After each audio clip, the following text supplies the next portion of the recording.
Howdy, folks. This is a story about Jen that I was talking about. The girl that I was telling you about that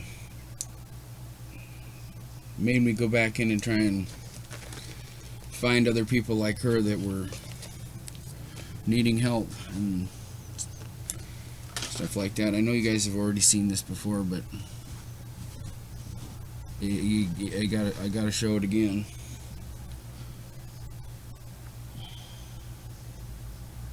I just got to.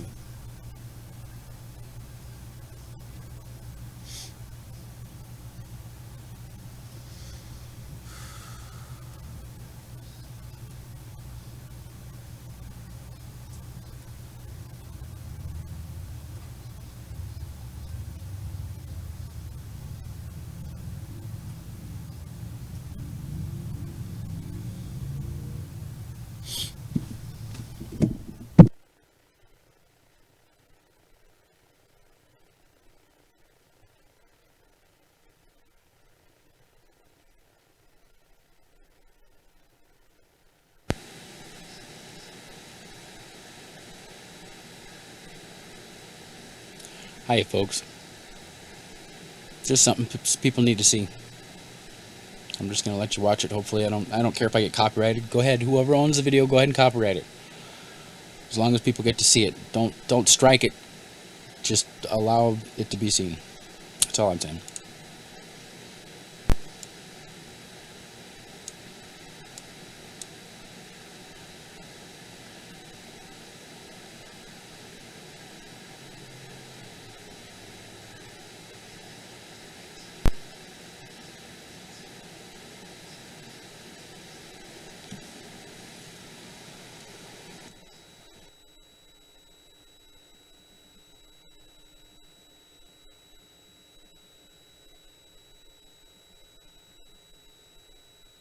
So, there was a video series done, you may have seen it, doing it as a narcissist or whatever it's called, unmasking or something like that, and the dude put a lot of work into it.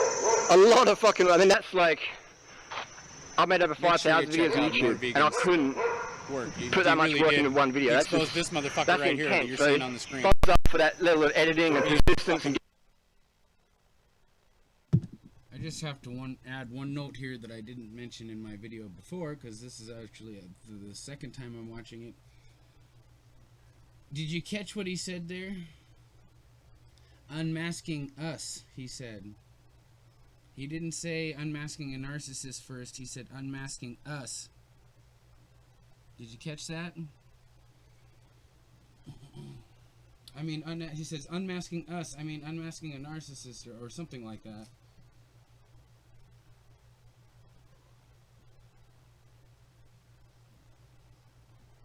Listen real careful.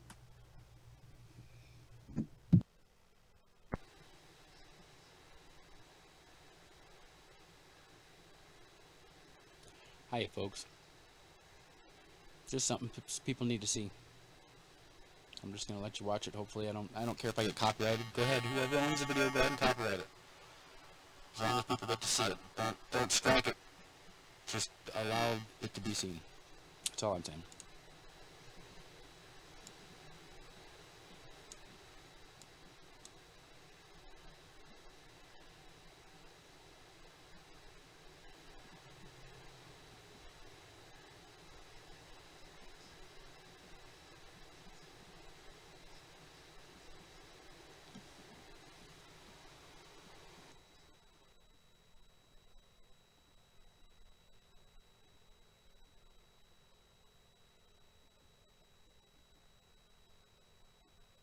So, there was a video series done, you may have seen it, doing it as a narcissist or whatever it's called, unmasking or something like that, and the dude put a lot of work into it.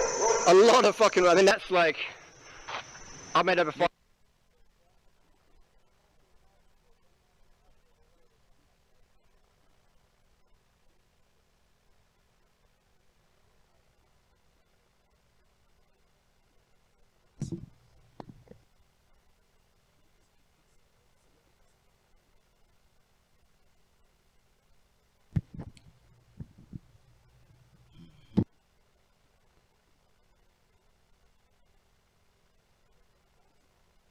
5,000 videos on YouTube, and I couldn't put that much work into one video. That's exposed this motherfucker that's right here that intense. you're So seeing on the screen. thumbs up for that level of editing and persistence and getting it fucking done. Fucking I just want to say that the worst of the worst.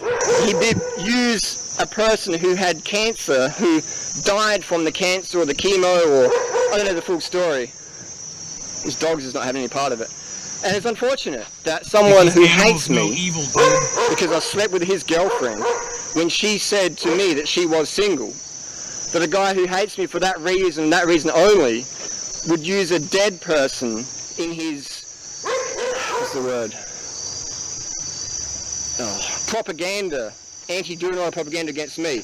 A dead person. And he starts a video of like, I lost a, such uncle to cancer.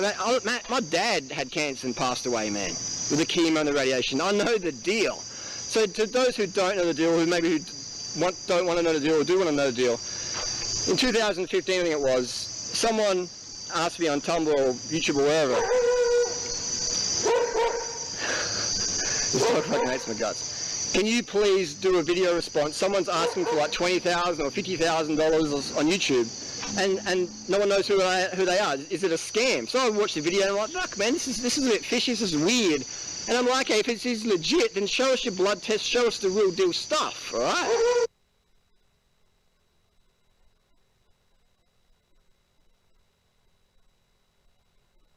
In October 29th of 2011, when I was 30 years old, my mother passed away.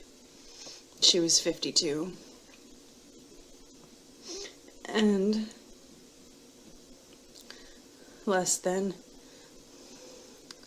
about a year before that, we lost my grandmother as well, who was sort of like a second mother to me. I was very close with her. And that was my mother's mother. The two of them were my foundation.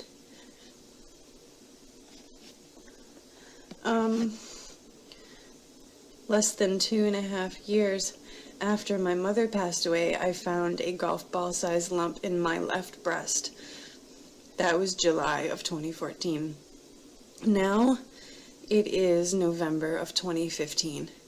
So it has been a year and about 4 months, since I found a golf ball-sized lump in my left breast. I have been vegan for 2.5 years now. I moved to Lansdale, Pennsylvania in September of 2014, successfully doing a 100% raw vegan diet for over 2 months. In that time, the tumor continued to grow. It has grown and taken over my entire breast at this point. I'm sorry, it's hard to breathe, talk. So that's why I'm talking kind of funny. I'm going to show now what my breast looks like. I don't know if I'm going to keep this video.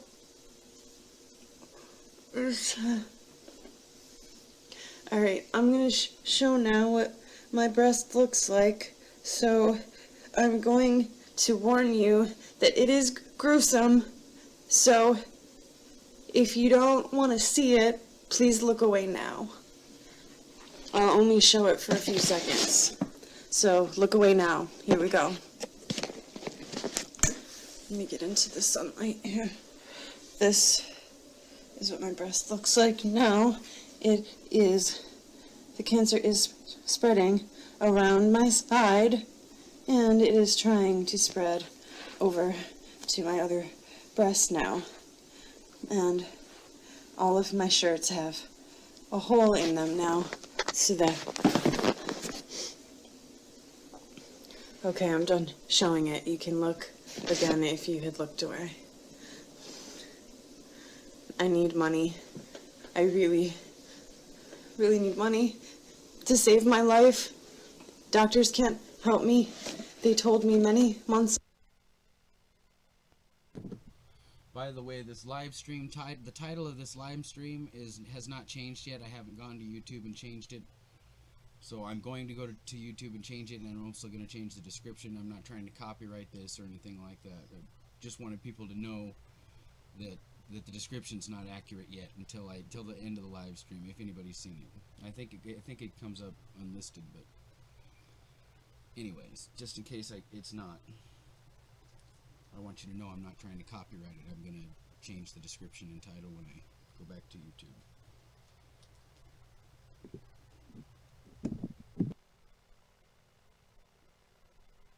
Ago that this was too large to operate, I wouldn't have chosen operation anyway, but I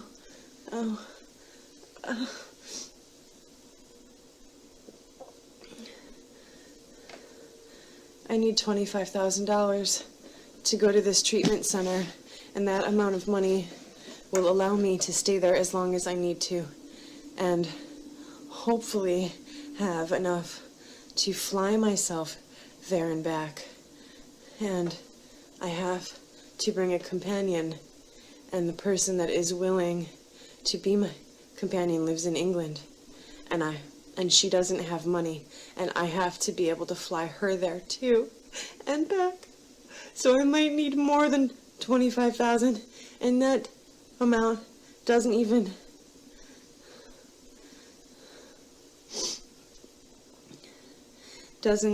cover what I'll need after the fact to continue. This lady is dead now, by the way. Therapy that I have to do for 2 years. She didn't make it because she couldn't that get the money. costs a minimum of $2,500 a month. And mostly This is my last hope.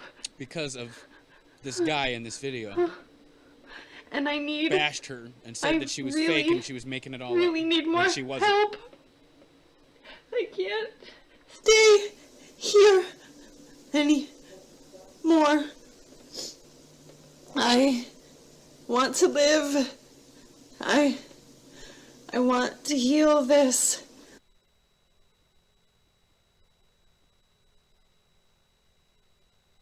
Another one out there, there's someone asking for money for a cancer clinic or the Gerson therapy or whatever. I think, in my honest opinion, it's a scam. I feel this person's using makeup or black salve on their body and asking for money. They look like a bit of a smack addict, a bit of a druggie, and in my honest opinion, it's a scam. They're saying, oh, I've got 25,000, I need 100,000, and it just seems really wrong to me. Someone says, oh, their blood tests, etc. Like, I'll tell you what, man. I can fucking print up anything on the internet. I can print up anything. I can use letterhead, etc. from a legit doctor's surgery, and tell you what, it's 100% fakeable because that person go, well, had the doctor's phone and number on there. You can ring up that doctor and phone number. They're not going to disclose any patient information to a stranger. No fucking way they're not, because that's a violation of privacy laws. $100,000. Or whatever they're asking for. Just a scammer. In my opinion, I'm not going to be proven wrong, but that's my opinion. I feel it's a scam. Just look in that person's eyes, it's just, I see darkness, I see scammer radar, trigger alert. But in terms of like providing blood tests, all my blood tests could be total scams. Now I'm willing to put $100,000 on every single blood test I put up is legit. And we could go, you could personally come with me to the doctor and I'll show you that if anyone wants to think that, oh, hang on, Joe, you just said it's easy to scam it, so maybe your blood test scam. Well, I'm definitely willing to back $100,000 to anyone who thinks my blood tests are a scam. Well, it's new blood tests coming as well. But, so I definitely will back what I say with money. This person though, you know, I don't know, it seems very suspicious to me. What do you think down below? Because I'll tell you what, our community is very easy to exploit. It's only trusting people, naive people, well-meaning people. But I've been around the block a few times, been on the sun 38 times now, I've been in prison, hanging out with a lot of hustlers and scammers. This person rubs me the wrong way.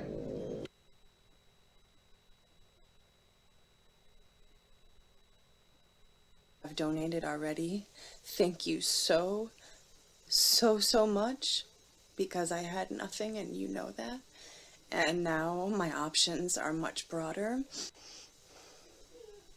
So I'm being told by close friends and the one family member that I'm still speaking with that some less than intelligent people online are spending a lot of time and energy trying to convince others that I'm lying.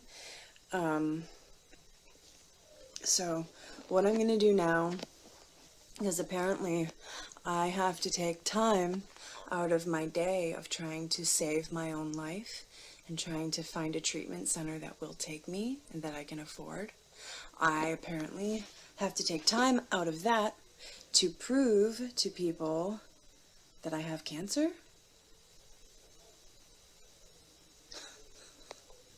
I have to prove that I have cancer. Do you hear what that sounds like? Here it is. As you can see, the nipple has been gone for quite some time. I would say since May or April. And as you can see, it is trying to spread over to my other breast now. These raised areas are, I don't know what they are, just nodules, I guess, on the tumor that are trying to bust through. And then you can see that it is spreading around my side. So I'm going to get a little closer with the camera now, and keep in mind that this is an iPad camera, so it's not going to be high quality. So it's just going to have to be, if this is what I have, I'm working with the tools that I have. So this is the cancer busting through the skin. This is what you're looking at, and it oozes, and I have to wipe it off. And if I don't wipe it off, it eats away at the skin. It eats away at the flesh, and that's what you're seeing here. So what I'm going to do is I'm going to touch it, so you can see this is not makeup, and it's not as painful as it looks. I mean, if I were to start poking at it or bump it, it would hurt like hell. But I can touch it. It is very, what I'm going to do is I'm going to show you, it's very much a part of me at the moment. It's very heavy. So that's that, and I'm done. And you can look back if you weren't looking. I'm trying to heal stage 4 breast cancer. You think I need to be harassed? So yeah, my page is friends only now.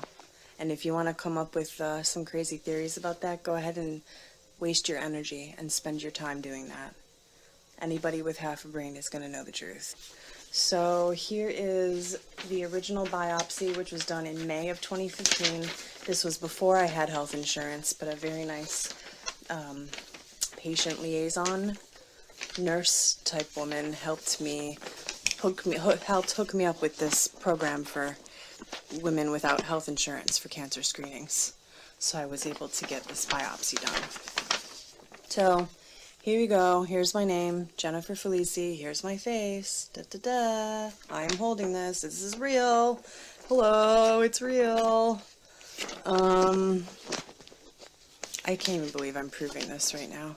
So I'm going to get a little closer. I don't know if you can read this. Let me get my hands off the words, first of all. Here you go. This is the original biopsy. Now, it doesn't say the word stage 4 here, but after this biopsy was done, I was sat down by an oncologist, and she told me that it is considered stage 4. So that's that. You can see there's a date on there of when the biopsy was performed. Wait, is that the date? Nope. There's the date. Okay, May 2015. Okay, so if you need to pause and read this, go for it. So there's that.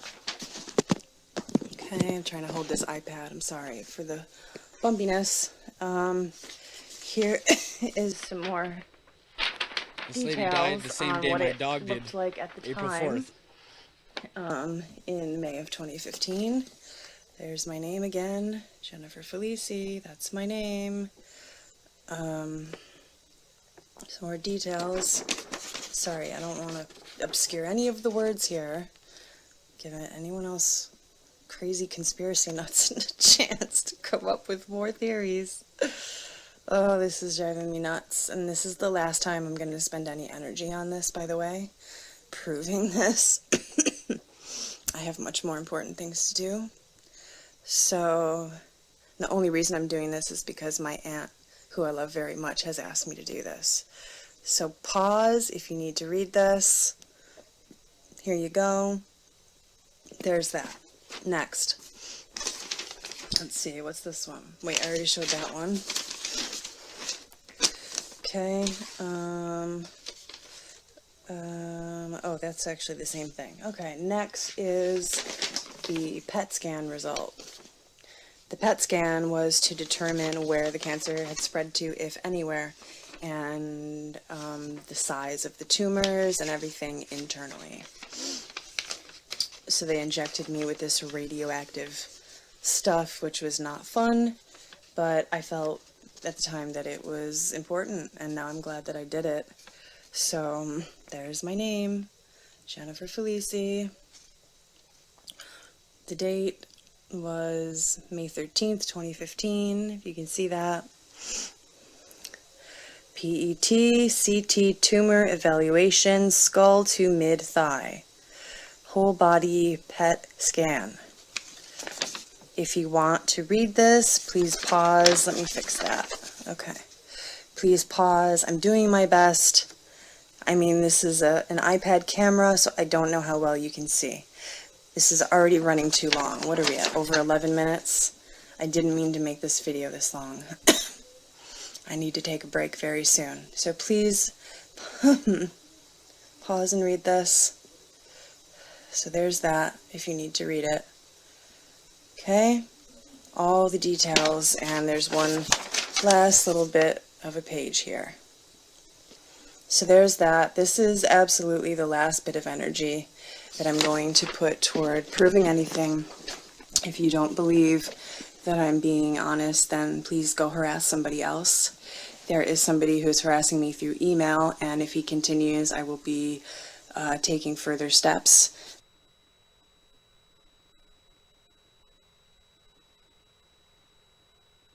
And so I put that video up, maybe for a day or two it was up, and then people were taking it out of context, and it was blowing up, and then the person saw it, like, oh, I feel really sad, so I thought, oh, fuck it, I'm going to delete the video. So I took the video down, and so mentioned no more of it, other than a few little things here and there, saying, you know, if you want to ask for money, fine, ask for money, but please provide medical reports. Please provide an interview with your doctor, because you Google up, people are asking for money for cancer, and they don't even have it.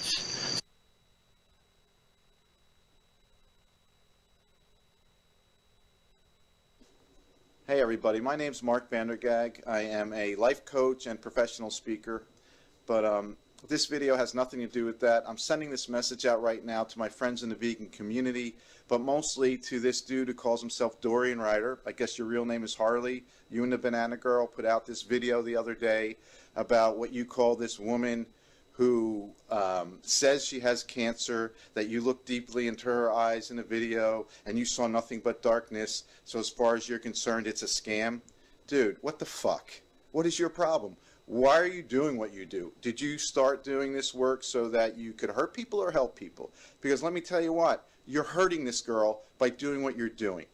I know her personally. I've known her for over a year. I've been working with her for a couple of months now, trying to help her get things together so she can get herself to a treatment center in Mexico and get the medical attention that she needs. This is the real deal. This is no scam. And guess what? When you look into somebody's eyes, you're not seeing the window into their souls. You're seeing a mirror. So whatever you think you saw in her is in you, not her.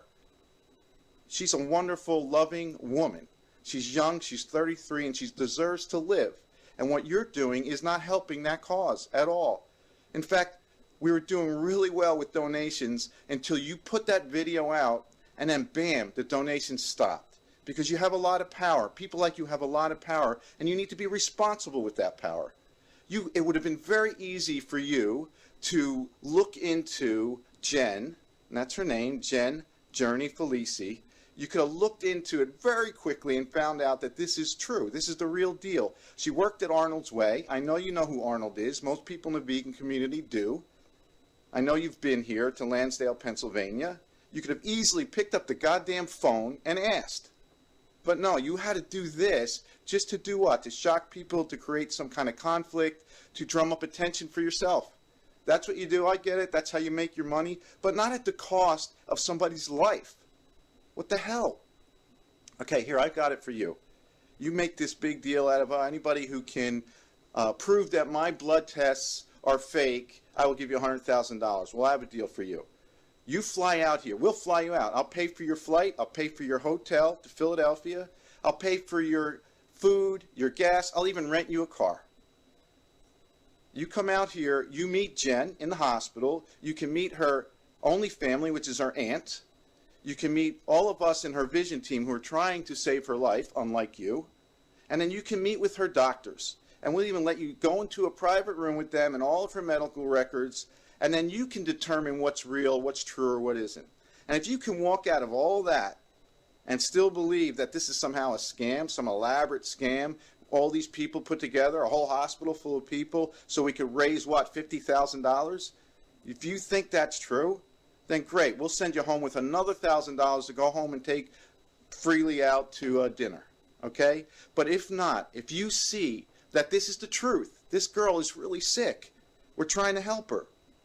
If you can see that, then you have to get on your YouTube channel and tell the world that you made a mistake and invite them to please help us help her by contributing to the cause. That's it.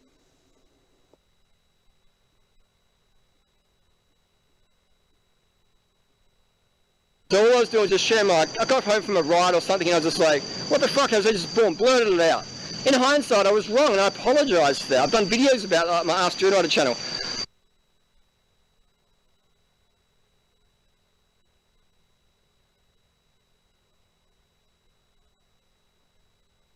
There is nobody on the internet, on YouTube, on Tumblr who answers more questions, who makes more videos than me answering the questions for my viewers. So if you expect me to remember every single question or every single donation or whatever people ask me to give or I give or whatever, like, that's unrealistic. And if you want to go and take me out of context to make it bad, then that's a shit can't move.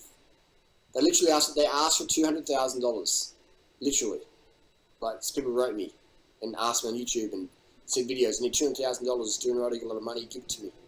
And I was just like, and so I got a bit angry, so this is a fucking scam, blah, blah, blah, blah, blah. You know, I said, I think it's a scam, I want more proof. If you're going to ask for money from strangers, then give more proof. And then the Gen person, other people are like, why should we give proof? Just give us the fucking money, basically. And I'm like, that's just, fuck that. Fuck that.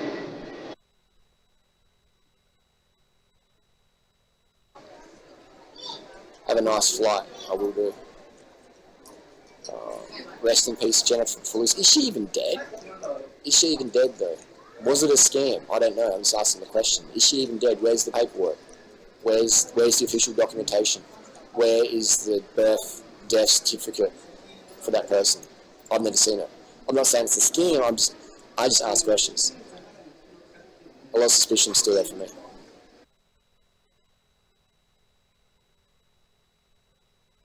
Jen's family, like, who? Where's the contact? Who are they? I don't even fucking know. Like, who are these people?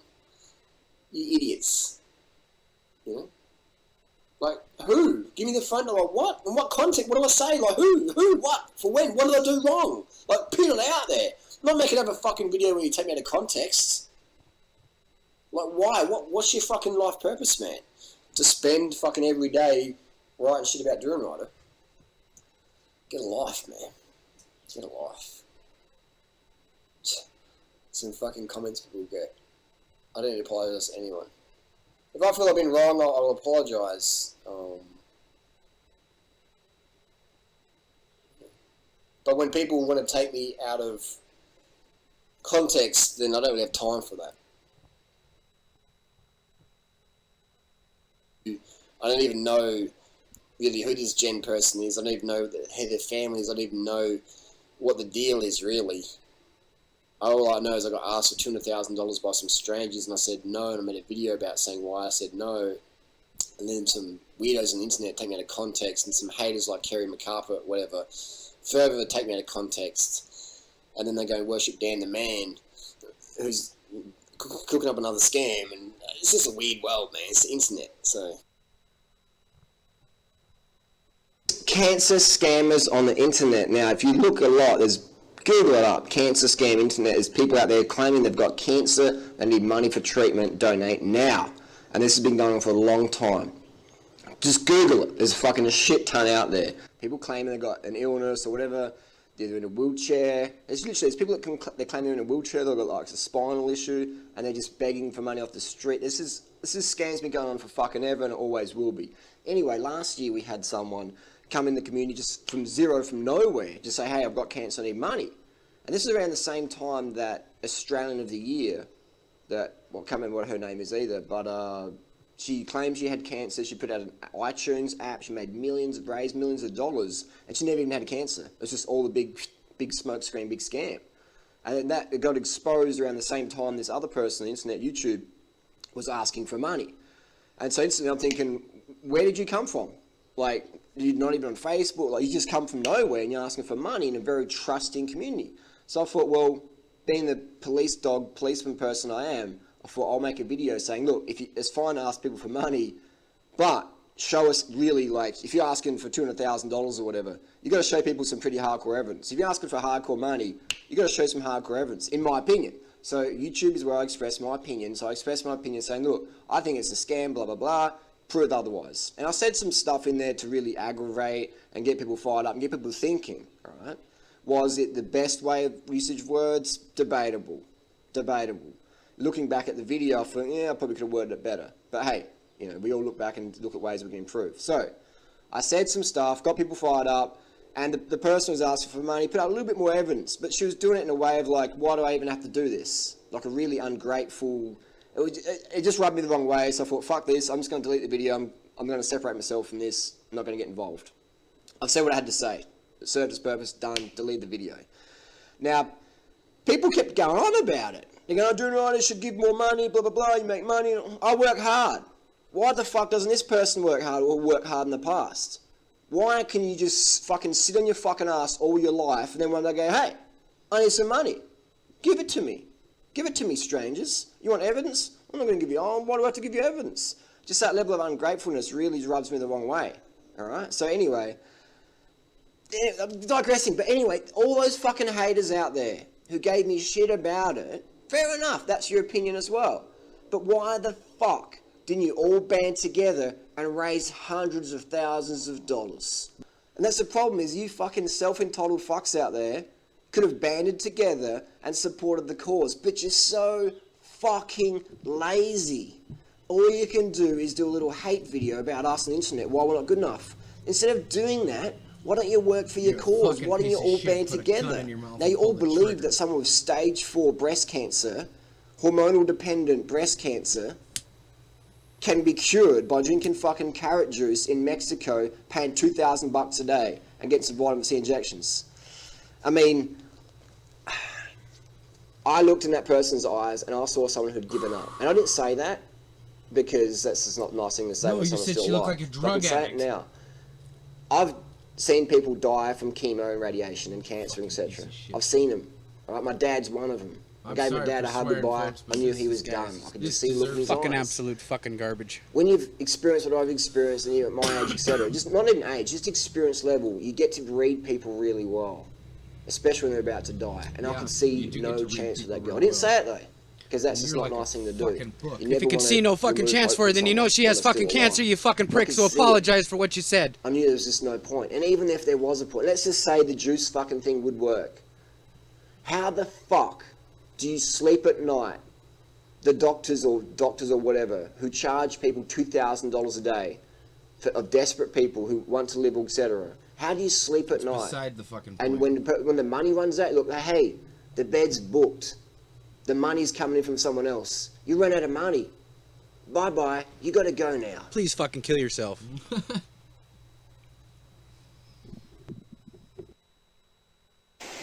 So dude, I was a murderer now, apparently, that I'm a murderer because I didn't give $200,000 You damn or fucking whatever was straight asked you for are, me. you piece of shit. I don't even know if it was last year or this year, or there was someone on the internet asking for money to go to Mexico. It's fucking raining. But for a juice thing or anything like that, asking me directly for $200,000 or $170,000, it was just, I got all these emails from, I don't even know, I get emails every day. People ask me for money every single day. And it doesn't make me angry because I understand that, you know, people just, they see me as like a bit of a money bank or whatever. And so I get hit up a lot. And then some people were like, then Kerry McCarthy, someone who I did respect before she went all jealous and Hollywood on us. She's like, you know, you should donate, or what do you think of this? And so I watched a video by someone, there's a girl in the US by the name of Jen. And it looked really like weird to me. And this was at the time when I was getting sued by Kayla, or it was something with Kayla. It was something, I don't remember the exact dates, but there was a lot of stress in my life. And so I see this thing on the internet, someone's asking for money, and people are saying, and then someone's asking, I don't even know what the fuck was going on, but I was being asked for money, blah, blah, blah, blah, blah. And people expect me to remember every single fucking detail of every conversation I have with people on the internet. And there's not a single person on the internet who talks with more people than I do. So to expect to remember every single conversation I have with you is just really, really fucking unrealistic. You don't remember every conversation that I ever had with everyone, so why the fuck would you expect me to? But anyway, so I was like, this seems like a scam to me. Where's the proof? Where's the proof? And then the girl made a video saying, why should I provide proof? And I'm thinking, hang on, you're asking for like $200,000 or whatever you're asking for, just from strangers, from me, and you're not willing to provide proof. This seems like a scam. So I said something like, yeah, this person's like maybe a drug user or whatever, because that's what I genuinely thought at the time. I later took the video down after a couple of days because I felt like it wasn't really serving a purpose and it was creating more drama. I was like, I'm out here, I'm just out. But what people did is they took that video, re-uploaded it, cut it, edited it, didn't show the ending or the start or the follow-up videos, and took me out of context. And they still do that, even on the Tumblr post I wrote. They still take me out of context. They don't understand that those Tumblr posts were edited or removed or whatever, or photoshopped, or, you know, my opinion changed at the time. That's why I deleted stuff, because I'm like, this is just crazy. And I still don't know what's going on. You know, someone said the other day on my live stream, they're like smashing me, like, you fucking killed this girl. You're a killer, Durnider. You're a killer. And so I was like, fuck off. And I'm like, is this person even dead? I don't even know. And then Joe Best took me out of context, and he's saying that Durnider's like, he's lost it, he's got to step up for the float. Fuck off, man. And then I said to this girl, well, where's the proof? And she's like, well, why do I have to give proof? And I'm thinking, this feels, for me, feels like a fucking scam, because that's where I've grown up, man. I've grown up in the fucking hood of fucking Australia, South Australia, fucking Morpeth Vale, etc., Hackham. Now, there's one thing I want to mention. This guy is not YouTube's fault. You can't blame YouTube for this guy, because anybody can upload videos to YouTube. So I just want you to know it's not YouTube's fault. He probably they could have banned him or something like that, probably, if he was flagged or something, but who knows? All you can do is do what you can do, you know?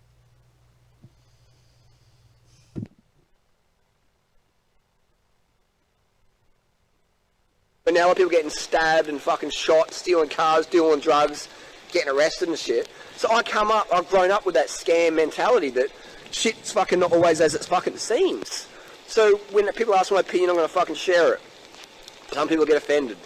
So hopefully this video can clear up that I don't believe people should charge that much money for someone to lay in bed drinking carrot juice. I believe if you're asking for money and someone asks you proof, you should go, here's the proof, boom.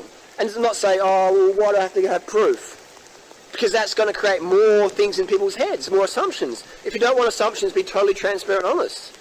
Now, someone said something the other day that she's dead or whatever, and I don't even know. People fake their fucking deaths all the time. I'm not saying she has, but people fake deaths. People blindly believe everything that's told to them. Now, I'm not saying it's a scam. That's just I don't have any proof.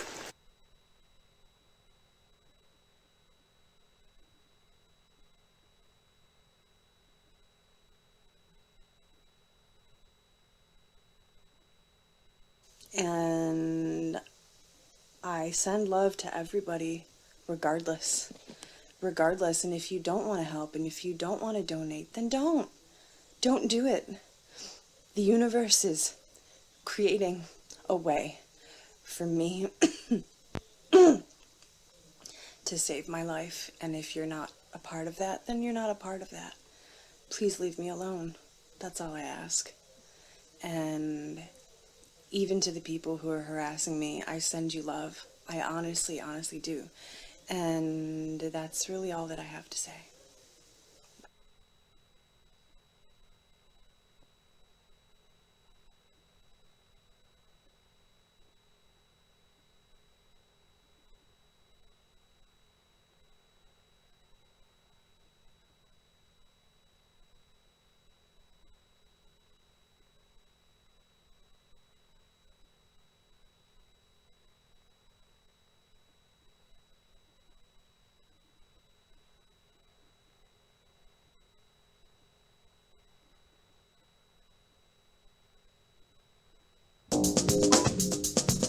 Hi, you're with Scott. This is Battery Exhausted, my channel. It's midnight. It's always midnight. This is your right ear and your left ear because this is mono. I was going to call Check this out his video channel. The Unmasking, a Measured as well. Response. But in the end, I just went for Jury and Ryder Exposed. I'm using his video. You hate me last year or 2 years ago for something I did, say it then. Don't wait for the hate train to rock into the station and go, hey, tickets for sale, let's jump on this week. Say it back then. Have the integrity, say it in the fucking moment. And that's why I get myself in a lot of trouble is because I speak my mind instantly. Like a fucking cobra. Straight to react. I don't really plan and... Jury and Ryder is, or should I say was, a relatively popular vegan YouTuber. He's still a vegan YouTuber, I just don't know if he's that popular anymore. He's polarised opinion in the past. Some thought him brutally honest and unforgiving, but ultimately fighting a good fight. In my opinion, you've been a dumb fucking loser. And it's just a fucking choice to be a dumb cunt fucking loser, doormat, dumb bitch, dumb cunt, arrogant, whatever the fuck, asshole, whatever. Others, like myself, just wrote him off as an aggro douchebag with a chip on his shoulder, making money from drama and YouTube sell-throughs. He makes loads of ranty videos, don't we all? He makes loads of ranty videos with kind of boring and repetitive themes. He's angry, he rides a bike. He eats a fairly extreme form of vegan diet. Action. So I've got the rice cooked, this very simple staple here. We have the rice. So I've got the rice cooked, very, very simple staple. Basically all I do, 1 spoon, I don't even look. He's angry? Did I mention he rides a bike? Everyone thinks you're a fucking retard, man. Anyway, no need to let this video or the drama I'm about to critique pique your interest in Harley. Choosing to avoid his videos is the best thing any of us can do. They are garbage. Watching them would just feed into his channel and feed his ego. Commenting on them would give him more reason to react and gain views through this process. Best just ignore him. We'll come back to that. There is some hypocrisy in me making this video about the issue and yet saying don't make videos about Harley, it only fuels the fire. I'm aware of this. I hope I'm bringing a bit of a different take on things though and talking about the meta issues and not just the petty issues. This is a reaction video of sorts though, and I'm going to discuss ideas. I'm not saying I hold the ultimate truths, just some thoughts popped up in my head and I thought I'd say them out loud. When this all gets sorted out, I think you and me should get an apartment together. Take it easy, champ. Why don't you stop talking for a while? Maybe sit the next couple plays out. Recently, a scandal of sorts has broken as people have been speaking out about Harley's behaviour and making videos that critique him. I think they've been making videos that critique him for a while, to be fair. This is a community I've built. Boom! Community, we built this community, we've got so many viewers. But this is fair enough. Free speech and all of that. He does make videos attacking other people. Let him taste his own medicine. Fine. But let's not blow this out of all proportion. I'll talk more on that later. The main videos making waves at the moment are a series called The Unmasking by a dude called NorVegan. This is a pretty good video, outlining the reasons Harley's being exposed and giving a balanced and fair critique of his behaviour, backed up with a bit of psychology to boot. NorVegan seems like a decent chap, a good guy. Of course, we are discussing people, Harley, who make videos to promote and shape their public image. I'm not saying NorVegan can't be trusted, I'm just saying that like all of us, he's human, not Jesus come to save veganism. We don't know much about this guy other than the fact he's making a video about Harley, so let's not go too mad and start sucking him off. Good video, good points, fighting an ethical point. Kudos for that. Still, I'm not about to ask you around to fuck my dog and eat my dinner just yet. This is the internet. You have to be careful about creating heroes from YouTube video people, don't you? Isn't that the main point here? Anyway, NorVegan seems like a good guy. I'm not dissing him, just calling for some balance here and trying to look at some big, important, big picture stuff. The unmasking doesn't go in hard about the culture of using YouTube as an income stream and the dynamic of selling ideas and developing a fan base or community particularly. It fixates more on character assassination. It gets quite personal. Not really my sort of thing, although I do enjoy H. Bomber Guy's Sargon series. But fair enough, Harley is a dickhead, no mistaking that, although many do. I do worry that turning on people in public and essentially bullying them, even if they are dickheads, is a bit weak in its own way. Maybe Harley needs taking down a peg or two, but maybe this could get out of hand. Schoolyard popularity and hate campaigns are for mean girls, not grown-ups. On the surface, it's easy to get caught up in the drama and side entirely with NorVegan on the true ethical points he's making, as I do. But we might end up being a bunch of arseholes just like Harley if we don't keep humility, balance and compassion as leading values. Fair enough though. I watched this video and I agreed that Harley's a dick. My first thought was, how can more people not have realised this for themselves? Isn't it obvious that Harley's a clown? It was obvious to me, but maybe I just had the guy down for a prick from the first time I saw one of his videos. I didn't watch any more. I'm vegan, but I don't see people like Harley as anything special, certainly not as leaders of veganism or anything. Loads of vegans don't watch YouTube and probably never heard of him. In fact, his own self-important power trip is constructed from people watching his videos and saying he's the leader of the vegan community, buying into that whole concept. That anyone on YouTube could be the leader of anything really seems a bit short-sighted to me. But hey, YouTube drama is big if you watch a lot of YouTube, but out there in the real world, relatively, it's like a soybean in the Sahara. It doesn't matter much. It depends on your perspective. If you get too into a pseudo-celeb on YouTube, maybe it's time to take a break from the computer and assess what you really hold valuable in life. Still, I thought, good. At least this NorVegan guy has made the point nice and clearly for all those people who didn't see the con trick. Harley's a douche. He got called out. End of drama. I do support the original unmasking video and the sentiment, but it leaves a bit of a bad taste in my mouth. Vegans making videos attacking vegans, saying that attacking people in videos, as Harley did, is bad, but making personal attack videos to prove this point. I was taught to try and rise above things or let them fuel you to higher goals. Be creative in your response, direct your anger and energy into positive... That's a good point. Sorry, I shouldn't have said put a gun in your mouth and kill yourself, I guess. But man, this guy he's always rubbed me the wrong way too since the first time I saw him. But I don't know, people might be able to change. I haven't seen a narcissist be able to change yet, but I don't know. I imagine they can get better if they just realize what's going on and actually try. I don't know if all of them can, though, or not. I don't know if they have that capability. But I shouldn't have overreacted. But still, I mean, he let her die. He basically let her die. He didn't have to put up any money. He just didn't have to bash her and say that she was fake.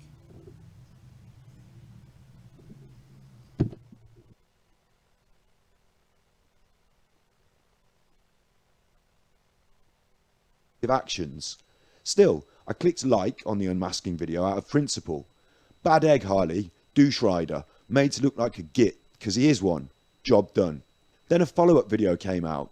Then a personal account of a young girl who was charmed and hurt by Harley. Then they started talking in the comments about taking it to the mainstream media. I felt compelled to comment to try and share some different ideas. That comment led to this video, so I'm going to include it now as part of this script. I'm not sure a huge witch hunt or mob justice is appropriate. Say what you like on your own channel. Harley's got the right to do the same, even if it's bullshit. That's the freedom of speech. I'm totally supportive of the unmasking video series, but trial by media seems a bit like two wrongs not making a right. Ganging up on Harley in this way might turn us into being just as bad as him, fighting on his terms. People should be wise enough to spot the bullshit. It's not just a Harley problem. This spreads far and wide in our culture. The unmasking videos do a lot to help educate people. Maybe we need more of this kind of critical thinking, don't be a sucker education. Harley would have nothing if people didn't watch his videos. He's clearly a knobhead. Let him dig his own hole. YouTube success is transient, and no one seems to last more than a few years on YouTube. Popularity's fickle. Being big on YouTube basically means nothing long run. Yes, he's immoral. Many YouTubers are. Fuck, many people are. We've got wars and rapes and Donald Trump's president. The world needs people to expose bullshit and help change the thinking of the culture. Big picture, big fight. I know Harley's a fucking douche. I thought that the first time I saw one of his videos, so I never watched another. But he's not the devil. There are, believe it or not, worse people than Harley, bigger problems in the real world. Rather than try and whip this Harley issue into a media scandal or spend too much time on this self-defeating loser, maybe start making videos about more of the big issues that affect our culture. Spread your net wider and maybe take on bigger, more damaging foes. NorVegan has already started a good thing, but don't let it fester with Harley. Let it grow into something bigger. I'm not trying to be harsh here, so take this with a pinch of salt, but many more naive teenagers are being manipulated by huge companies on the daily, and young girls and boys should be taught the wisdom to make good choices, not to agree to meet up with 40-year-old men from the internet. Not that I'm trying to ascribe blame to this girl, I'm not. I'm clearly saying we need to ensure people like her have the wisdom to deal with these kind of situations, because they happen all the time. Maybe this means more people making YouTube videos with true ethics at heart and not their own popularity and interests. Maybe youth culture and fashion needs to change. Maybe we should ascribe more value to people who speak honestly and ethically on YouTube than people who make lifestyle vlogs.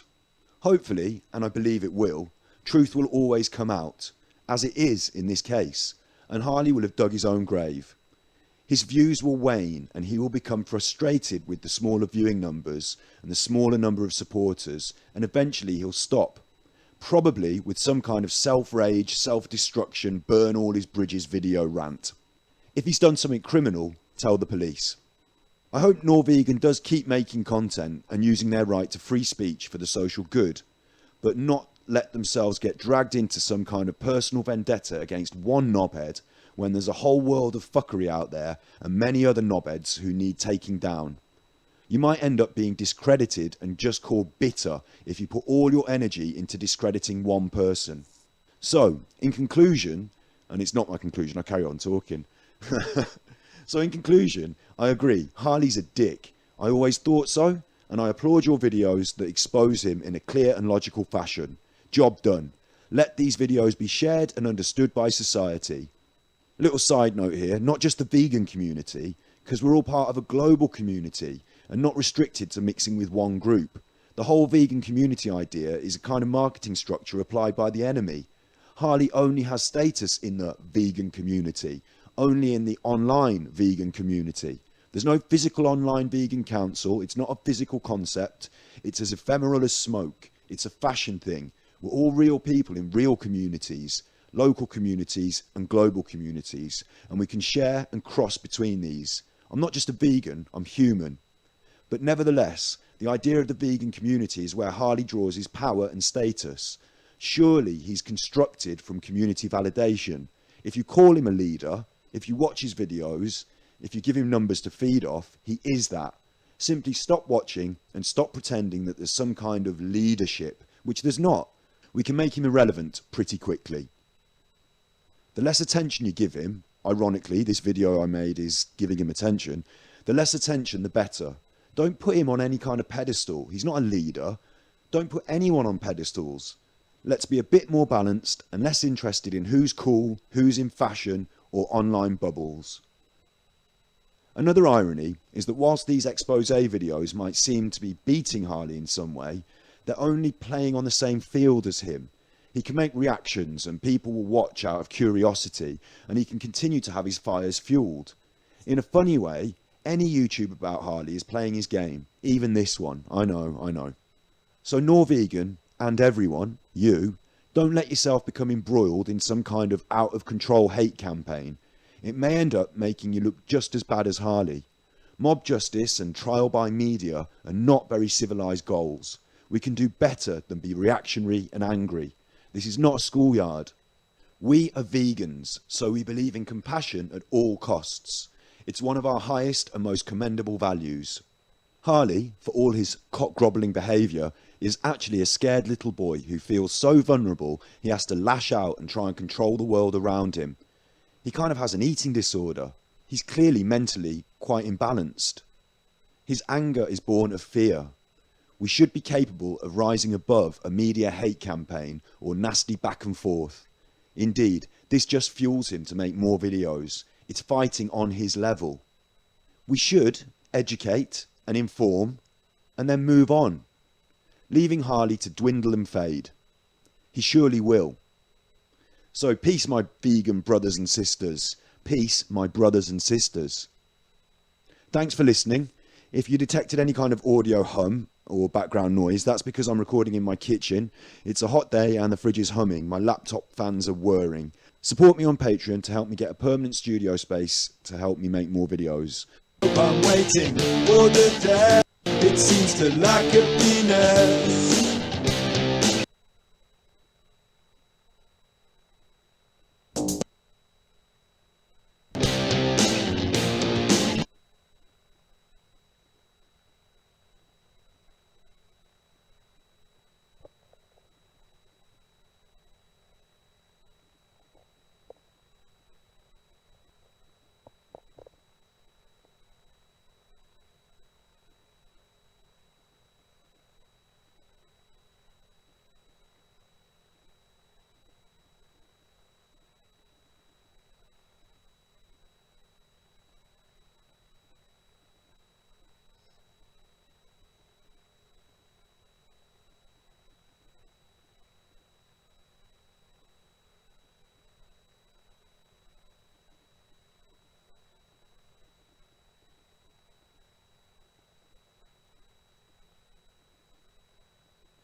When you die on Roblox, survive the disasters and you yell gosh darn it. Sorry sir, this is a Christian server so no swearing.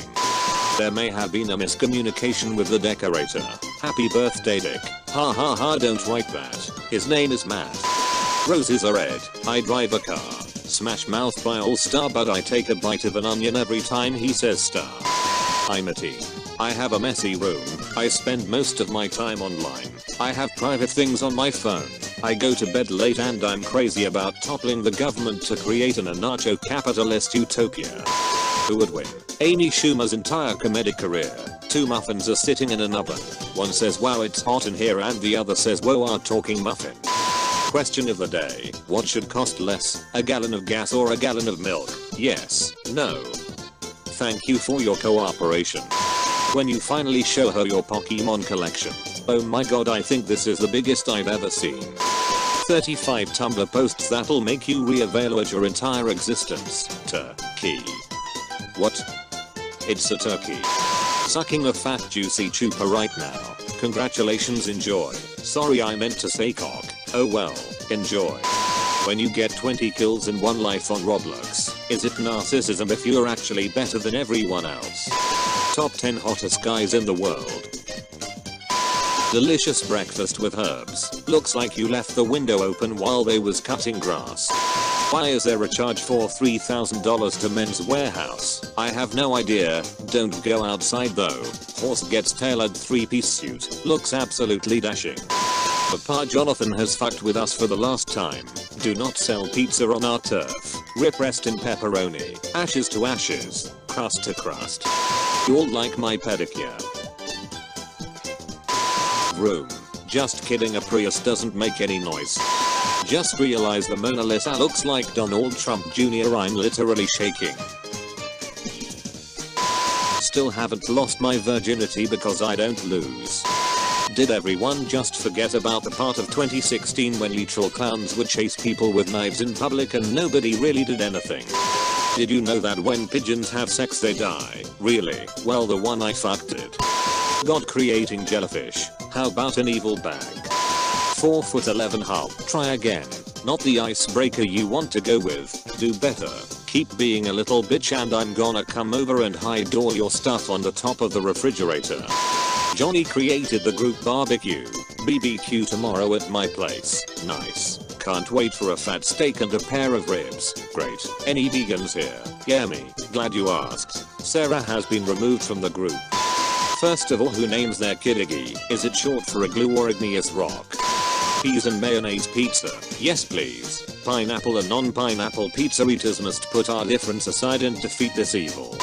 Student loan payments are keeping young people from getting on with life. Delaying marriage and home ownership. Wait, so you're telling me it's not the avocado toast? That's my sister. I fucked your sister. Farted on the bus and 4 people turned around. Felt like I was on The Voice. Crispy French fries could contain a cancerous chemical. I'm here for a good time, not a long time. Shout out to my grandpa because that's the only way he can hear. Fat girls who wear crop tops be looking like Winnie the Pooh. I would lose weight and look good in a crop top if I walked the distance between your eyebrows. My best friend brings me lunch and then slides a 20 for me. My friends comment, "Nigga, you ugly" on my selfies. Wow, even my mom has a fidget spinner. SMH. You know that's not a fidget spinner, it says Trojan on it. You went in her drawer to touch her vibrator for retweets. Nasty. Yeah, I'm trying to watch this, but my Jolfried I sucking me off. I can't even type it. Oh dude, that's cool, send a picture. This was a year ago, she's dead now. Okay. I need a sugar daddy to buy me this hat. It's $7, bitch, get a job. Your kid is in my yard again. Come on, this again. He's not wearing any pants and he's chasing my dog. Boys will be boys. Yeah, but yours is 24 and drunk. Dads who have daughters. Which was your favorite boyfriend your daughter dated and what made him stand out? My daughter's current boyfriend. They have been together for a few years and he seems to be turning into a good man. My daughter, while I love her more than life itself, has a bit of an attitude issue. She can be a real bitch sometimes. He has a way of calming her down when she gets riled up. Hence he has earned the title of the bitch whisperer. Kids these days only think about themselves, not thinking about these brave men who die to protect their freedom. Hillary Clinton said some dumb bullshit, can steal memes. Donald Trump said some dumb bullshit, can steal memes. Cowbelly TV said some dumb bullshit, can steal memes. So you're in the club and this guy slaps your GF's ass. What do you do? Yo Google, how do I access the darknet? Time to crack open a cold one with the boys. This might actually be the worst version of this terrible meme I've seen. We are sorry to have let down you and your 17 followers. If you don't come to my funeral, I'm not coming to yours. 100, simple as that. Bro, what? First day of freshman year in kindergarten versus last day of senior year in 3rd grade. Our dad passed away a few weeks before school started. We did it, Dad.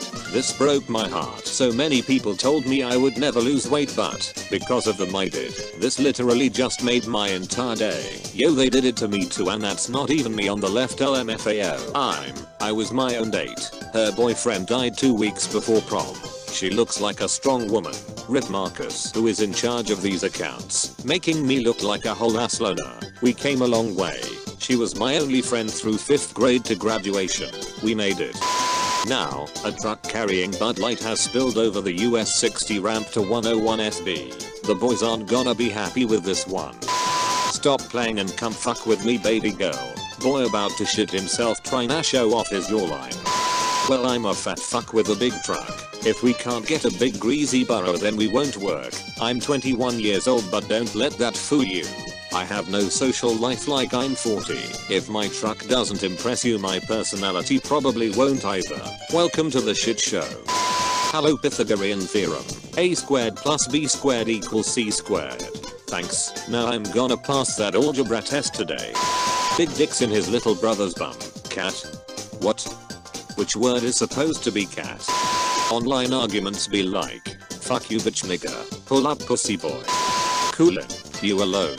Yeah, why wasn't? Well, I'm in the shower, wanna help me out? This your first time taking a shower? A 7th grader's breakup. I feel like you're gonna break up with me. Everyone is telling me you are. Why don't you trust me? I do, I'm just so worried. I don't want to lose you. I have never liked someone as much as I like you, and I can't stand to lose you. I would cry for days. Well, start crying. We are done. Bye. This man goes around downtown finding homeless people and uses his Robux fortune to build houses for them. God bless him. 1 like equals 1 Robux. Whisper something dirty in my ear. Your feet, bitch. Help, I just heard someone break into the house and my phone is on 1%. Effective. Power. Hey, can I get a pineapple pizza? Pineapple machine broke. Make it boneless. Do you want ice with that? How do I get wood in Minecraft? Punch a tree, nigga.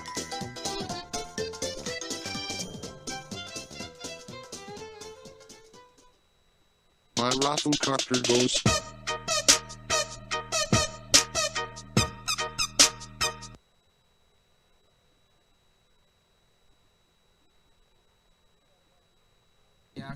After you know, this is kind of like my method of pulling myself out of a sadness and trying to get back onto a mission, so to speak. What is going on, guys? This is the brand new Samsung Galaxy S8. First thing you need to discuss is that display. The S8 Plus has a higher resolution. The S8 was much better in low light situations. Video as well, I'd have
some on me.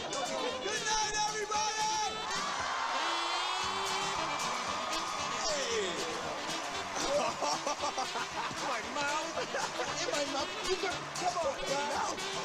It was a good night. That's how we do, baby. ADT!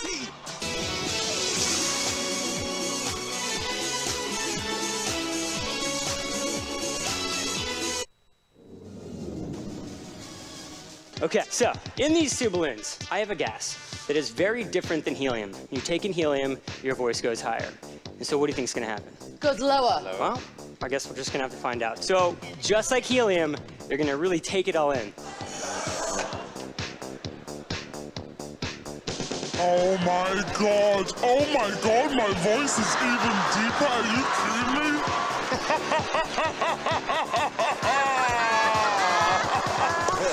Simon, I am your worst nightmare.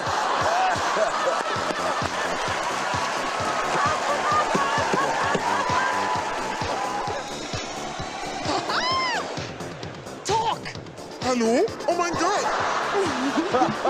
Oh, that's amazing. Do you think that's bad for you? No, can't be. It's so weird.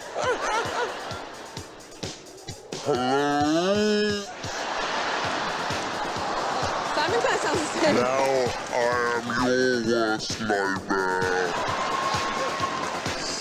Please. Go! Simon Cowell, I am your father.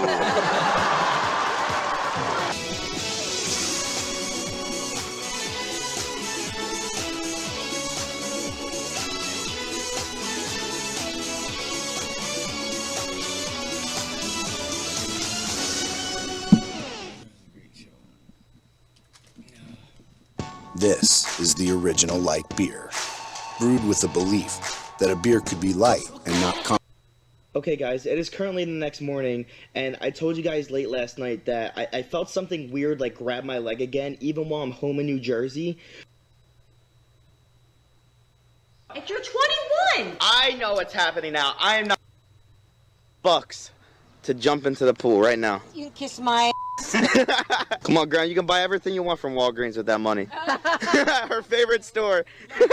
Oh, dang, you know what I just realized? We gotta go over to the P.O. box at some point during this week because we've been home and I haven't even gone there yet. I completely forgot about it. If you guys don't know, I have a P.O. box where we go and pick mail up every once in a while. It's usually in my description down below, so you guys can check it out over there. I'm gonna try and go tomorrow if I have time. So I went upstairs because your sister called me up there, and both dogs went following me, and Gio turned around and was like, Theo, you're not coming up here, and like nudged him down the stairs, and Theo went tumbling down the stairs. Are you serious? That's like, that reminds me of what Sabrina did to me when I was younger. And then you would go, Bueno, didn't mean it, Mommy. Don't get mad at her. Sabrina legitimately like pushed me down the stairs. She opened the door for me and I fell down the stairs. So Aiden was just saying, he's like, why is it so late out there? It's getting pretty late, isn't it? I was like, oh my god, yeah, it's almost 9 o'clock and it's still pretty late out. Wow, I didn't even notice that until you pointed it out.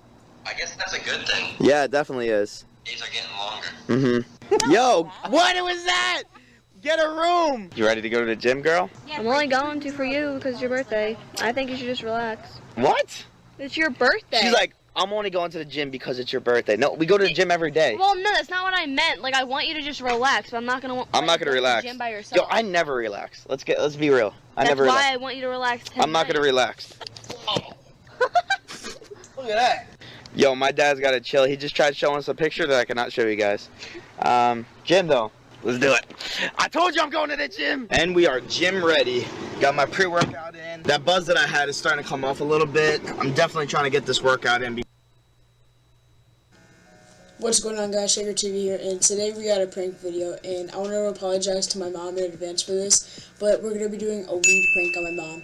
And so basically what I'm going to do is I'm going to call my mom in, and I'm going to be like, have you seen my charger, or whatever I'm going to say. I don't really have it 100% what I'm going to say, and we're going to get her response. And I'm going to put my book bag on my bed, and near my book bag I'm going to put a fake, I'm going to put weed in here, and when she sees it, and we're going to get her reaction.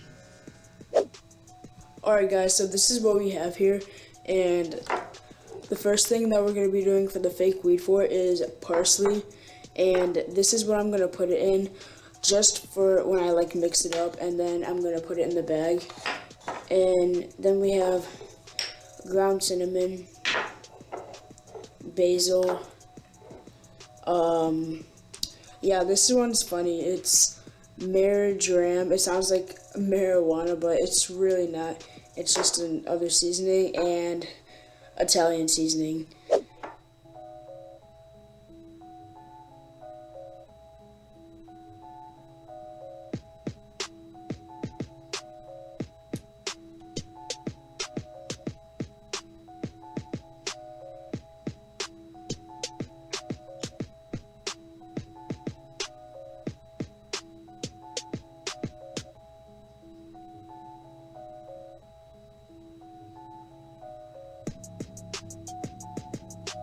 Two hours later. Alright guys, so here's the plan. Here is the fake weed, and what I'm going to do is I'm going to ask my mom if she can get my book bag from downstairs, and I'm just gonna have it sticking out so she sees it. My bad. Shouldn't say And that around hopefully this children. isn't ruined just by her telling me to get my lazy ass up and go get it.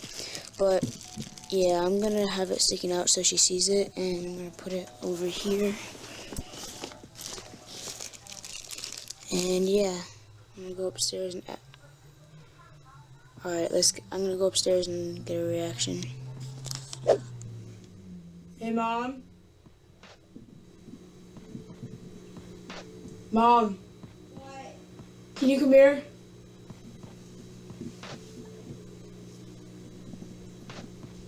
What? Can you go downstairs and can you please get my book bag? It's in the dining room. Fine. Thanks.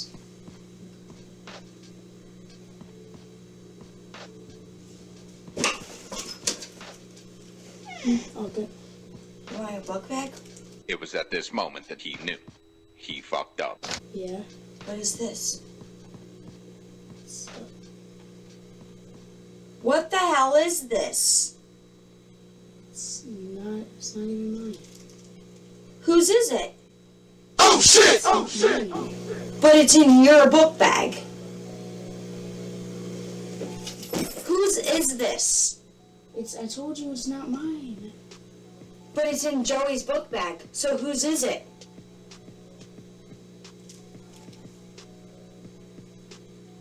You have nothing to say. Are you serious? Whose is it? Tell me now. It's my friend's. It's not even mine. Who? Which friend? You don't know him as Oh, I'm gonna get to know him real fast, and his parents. Who? Alex. You don't even know him, Mom. No. Get your shoes on now. It's literally a prank.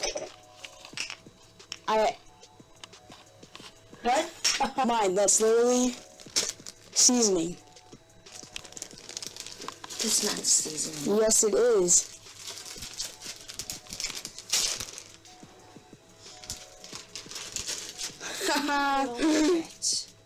That's not funny.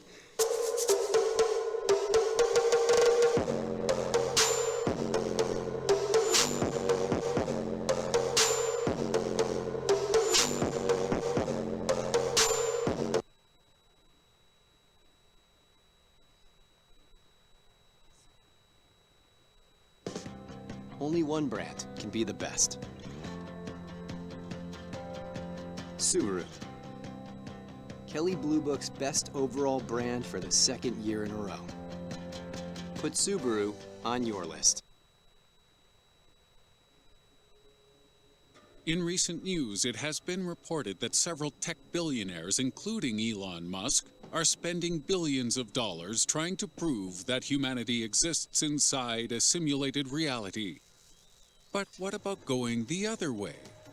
Can we prove that our reality is real? Let's find out.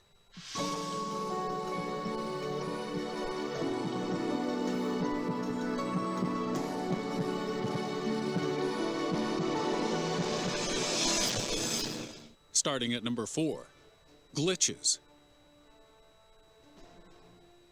Theoretical physicist Brian Greene believes that if we live inside a simulated reality, our best bet of proving this is by looking for glitches. A real universe shouldn't have errors, but artificially programmed worlds would, especially if they've been built by a human. But how would you recognize a glitch? What would it consist of? Would the sky turn into the blue screen of death? Might we see dead pixels in Grandma's face? Are paranormal events evidence of simulation glitches? This is the problem we have with identifying a simulation error.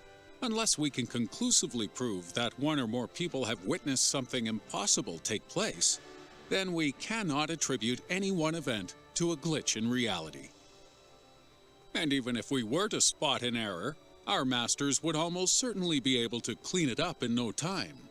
Because in a simulated universe, glitches get stitches. In the Matrix movies, the phenomenon of déjà vu was used as evidence of a mistake. And déjà vu is something we're close to explaining through our studies of the brain. However, if you work backwards from a point where you assume déjà vu is a glitch, You could easily cover your tracks in a simulation of sufficient complexity. Someone's just experienced the same thing twice. Have you been duplicating code again? Oh, Chad, you lazy SOB. Now I'm gonna have to implant some evidence that this is just a psychological condition. Do you know how long this is gonna take me? Whoever's in charge of our simulated universe should be able to hide their mistakes. And depending on our role in the simulation, they may even be able to wipe our memory of the mistake ever happening. An advanced simulation should be able to stop its inhabitants from proving the false nature of their reality with ease. But just because they can, it doesn't mean they will. At number 3, make our own. The idea of our race existing inside a simulated reality is based mostly on the assumption that one day, mankind will be able to do the same. Also, it assumes we'll actually want to do this, and that eventually we'll build a simulation to call our very own. However, if this comes to pass, then the day we create an advanced simulation may also be the day we conclusively prove whether reality is real or not. Neil deGrasse Tyson claims that to build a super advanced simulation would require huge amounts of energy, and if we were part of a false reality, our simulation within a simulation would draw energy from our parent reality, and so on and so forth, until a huge energy crisis is created in the one true reality. If this happens, we should reach a limit. This would almost certainly cause our reality to be terminated before it harms our parent reality. And unlike a game of civilization, we won't be allowed another turn. And if this doesn't happen and our simulation runs unhindered, we can tick one of the many boxes needed to prove that we are indeed real. At 2, investigate. Another piece of simulated universe evidence posed by Brian and Neil is the problem of the Big Bang. They say the numbers still don't add up regarding how our universe formed, and they claim this opens up the possibility that reality is fake. If we can work out precisely how our universe came to be, then this would be one step towards proving we are indeed real. But is this even possible? Isn't the universe too complex to ever understand fully? And if so, was it designed to be this way? Green and Tyson say an advanced simulation should be deliberately complex, and perhaps even contradictory, to prevent its subjects from learning the truth. But the problem with this theory is that the real universe may also be complex, and it may be both infinitely large and infinitely small. One day, we might see something which we believe to be the smallest thing we can see, but this doesn't prove we've found our reality's bottom-level resolution. It merely means we've reached the limit of our own abilities at that particular time. The same goes if we were to find a supposed edge of the universe. This may be the naturally occurring end of our universe. It doesn't mean we've caught up to our reality's draw distance. And once more, as with technology, an advanced simulation would simply prevent you from finding these limits even if they did exist. Are some inside close to discovering the truth? Just straight up wipe them out, or reboot the whole thing. An advanced simulation would not be threatened by the ambition of its internal participants. It should be able to control, manage, and eliminate them as required. And at number 1, break it. What might the purpose of our simulated reality be? If we can answer this question, we should be able to take action to prove whether we're in one or not. Let's say we're a study aid, with our simulation being used to run the various timelines and scenarios for the benefit of our creator. To break it, all we'd need to do is destroy society. Maybe blow up the Earth, and remove all learning opportunities from the equation. Unless, of course, that was the point of the simulation from the beginning. Another possibility is that humans are imprisoned. Our biological brains may be real, physical objects, but our consciousness is trapped within a false reality. Perhaps we're deemed too violent to exist in a physical world, and we've been placed into a simulation as a sort of incubator, protecting us until we're ready to handle concepts like nanotechnology and dark matter without destroying ourselves. A virtual timeout, if you will. The way we'd prove this reality to be fake is by demonstrating our peaceful and harmonious nature, thus leading to our removal from the simulation and our return to the real world. Another reason we could be enslaved within a simulation is entertainment. Our entire race may be one giant reality show for another more advanced simulation, or maybe just a few of us exist inside a simulation. What if society's most dangerous, unhinged, or bizarre people are placed inside simulations for their own safety and the amusement of others? Are you a secret reality TV star? If so, I guess the only thing you have to do to break out is be boring and do nothing. The problem with these theories is they're limited by human imagination and the amount of caffeine our strange mysteries writer could physically ingest in one 24-hour period. Oh, I'm sure there are many other uses for a simulated reality which you guys can think of, and infinitely more which our tiny human minds can't even comprehend. So how can we ever hope to break a simulation if we don't know what it's for? David Chalmers is the professor of philosophy at New York University, and he believes all of the possibilities on this list are entirely flawed, having been quoted as saying, "You're not going to get to prove that we're not in a simulation, because any evidence that we get could be simulated." And of course, that is true. But when might this statement not apply? Does a simulation end when your life does? Is the expiry of the mind the only way you'll ever know if reality is real? We're going to discuss this in our bonus video, Death in a Simulated Universe, which you can watch on our Patreon page at patreon.com/Strange Mysteries. For a $2 a month pledge, which you can cancel at any time, you'll get to watch this, and indeed all of our... You never thought the price of a laundry upgrade could be so low, or saving on a refrigerator could give you chills. With Memorial Day savings, never say never. Get our lowest prices of the season. Save up to 40% on major appliances like the Samsung Black Stainless Suite only at the Home Depot. This episode is supported by the Great Courses Plus. One of the strangest experimental results ever observed has got to be that of the single particle double slit experiment. It's one of the most stunning illustrations of how the quantum world is very, very different from the large-scale world of our physical intuition. In fact, it hints that the fundamental nature of reality may not be physical at all, at least in any sense that we're familiar with.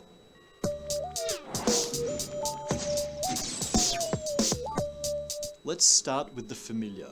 In fact, let's start with a rubber ducky. It bobs up and down in a pool, causing periodic ripples to spread out. Some distance away, those waves encounter a barrier with two gaps cut in it. Most of the wave is blocked, but ripples pass through the gaps. When the new ripples start to overlap each other, they produce this really cool pattern. It's called an interference pattern. It's due to the fact that in some places, the peak of the ripple from one gap stacks on top of the peak from the other gap, making a more extreme peak. You also get more extreme dips when two troughs overlap. We call this constructive interference. But when the peak from one wave encounters the trough from another, they cancel out, leaving nothing. Destructive interference. So we have these alternating tracks of wavy and flat water. Any type of wave should make an interference pattern like this. For example, water waves and sound waves, but also light waves. This double slit interference of light was first observed by Thomas Young back in 1801. A source of light passing through two very thin slits produces bands of light and dark stripes, alternating regions of constructive and destructive interference on a screen. Of course, we now know that light is a wave in the electromagnetic field, thanks to the work of James Clerk Maxwell a century later. So it makes perfect sense that it should produce an interference pattern, right? But wait, We also know that light comes in indivisible little bundles of electromagnetic energy called photons. Einstein demonstrated this through the photoelectric effect, but his clue came from the quantized energy levels of Max Planck's blackbody radiation law. Check out our episode on this for the details. Okay, so each photon is a little bundle of waves of electromagnetic field, and each bundle can't be broken into smaller parts. That means that each photon should have to decide whether it's going to go through one slit or the other. It can't split in half and then recombine on the other side. That shouldn't be a problem as long as you have at least 2 photons. One photon passes through each slit, and then the 2 photons interact with each other on the other side and produce our interference pattern. But here, we get to one of the craziest experimental results in all of physics. The interference pattern is seen even if you fire those photons one at a time. Well, let me back up a bit. The first photon is detected as having arrived at a very particular location on the screen. The second, third, and fourth photons also. They deliver their energy at a single spot, and so they appear to be acting like particles of well-determined position. But check it out. If you keep firing those single photons, you start to see our interference pattern emerge once again. By the way, Veritasium actually conducts this experiment in his excellent series on the double slit experiment. Really worth a look. This is so bizarre. This pattern has nothing to do with how each photon's energy gets spread out, as was the case with the water wave. Each photon dumps all of its energy at a single point. No, the pattern emerges in the distribution of final positions of many completely unrelated photons. How can that be? Each photon has no idea where previous photons landed or where future photons will land. Yet each photon reaches the screen knowing which regions are the most likely landing spots and which are the least likely. It knows the interference pattern of a pure wave that passed through both slits equally, and it chooses its landing point based on that.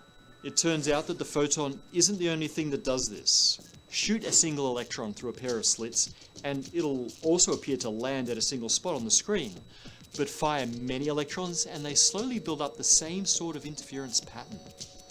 This crazy effect has even been observed with whole atoms, even whole molecules. Buckminster fullerene. Buckyballs are gigantic spherical molecules of 60 carbon atoms and have been observed to produce double slit interference under special conditions. We have to conclude that each individual photon, electron, or buckyball travels through both slits as some sort of wave. That wave then interacts with itself to produce an interference pattern. Except that here the peaks of that pattern are regions where there's more chance that the particle will find itself. It looks like a wave of possible undefined positions that at some point, for some reason, resolves itself into a single certain position. We also saw this waviness in position when we talked about quantum tunneling. In fact, several quantum properties like momentum, energy, and spin all display similar waviness in different situations. We call the mathematical description of this wave-like distribution of properties a wave function. Describing the behavior of the wave function is the heart of quantum mechanics. But what does the wave function represent? What are these waves of, or waves in? Let's start with what we do know about the double slit result. We know where the particle is at both ends. It starts its journey wherever we put the laser, or electron gun, or buckyball trebuchet, and it releases its energy at a well-defined spot on the screen. So the particle seems to be more particle-like at either end, but wave-like in between. That wave holds the information about all the possible final positions of the particle, but also about its possible positions at every stage in the journey. In fact, the wave must map out all possible paths that the particle could take. We have this family of could-be trajectories from start to finish. And for some reason, when the wave reaches the screen, it chooses a final location. And that implies choosing from these possible paths. So what causes this transition between a wave of many possibilities and a well-defined thing at a particular spot? Within that mysterious span between the creation and the detection, is the particle anything more than a space of possibility? Okay, we're adding more questions than we're answering. We still didn't figure out what the wave is made of. In fact, the answers aren't known, but the various interpretations of quantum mechanics do try.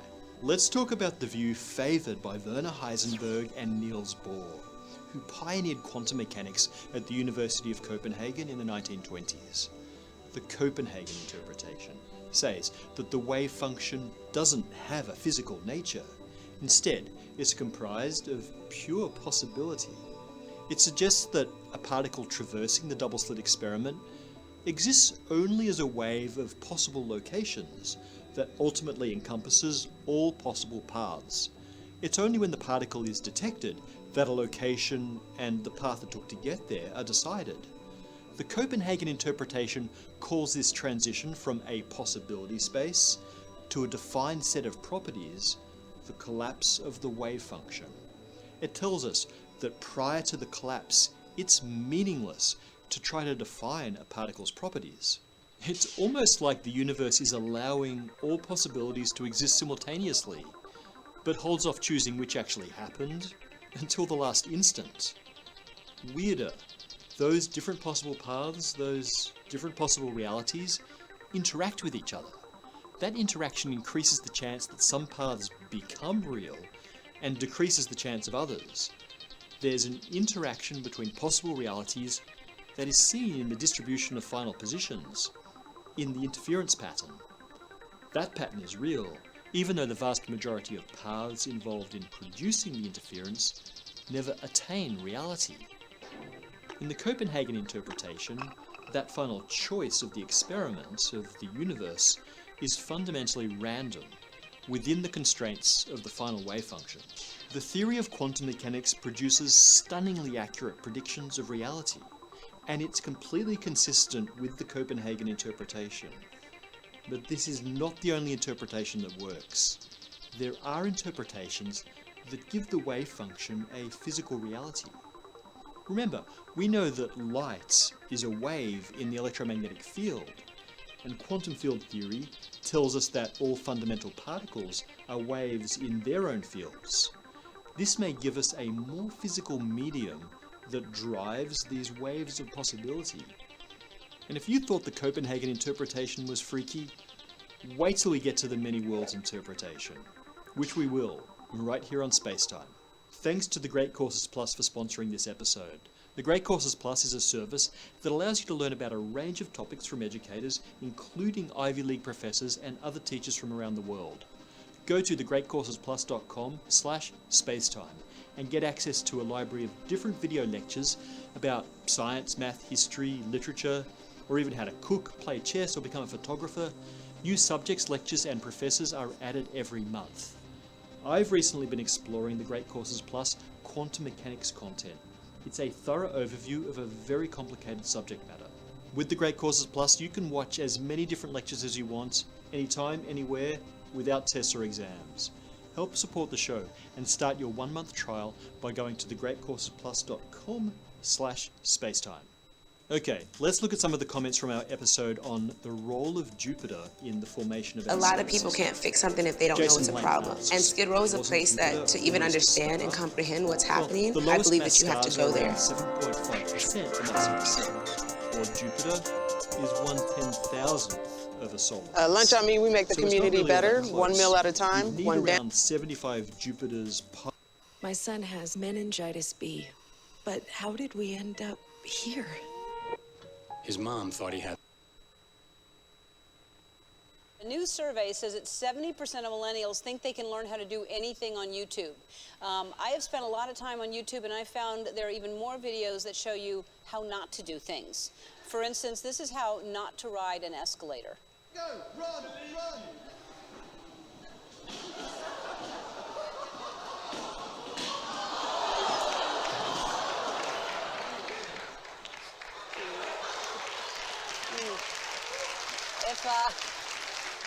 If any of you are wondering whether that guy's okay, I want to assure you, so am I.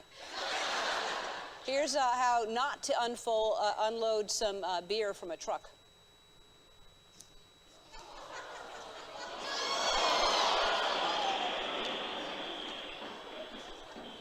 Oh boy.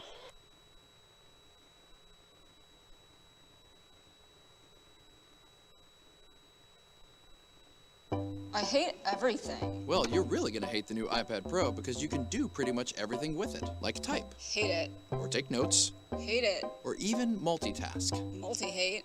Yeah, you can do all the things you hate. Great. A new survey says that 70% of millennials think they can learn how to do anything on YouTube. I have spent a lot of time on YouTube, and I found there are even more videos that show you how not to do things. For instance, this is how not to ride an escalator. Go, run, run!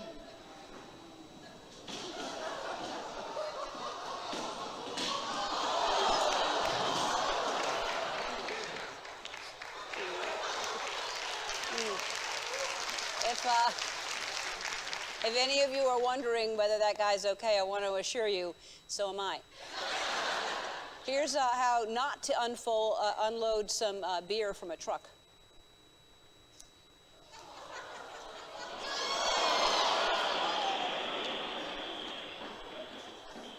Oh boy. It's like that old rhyme, liquor before beer, no fear. If beer falls out of the truck, well, figure it out with the rest. Here's how not to do a handstand.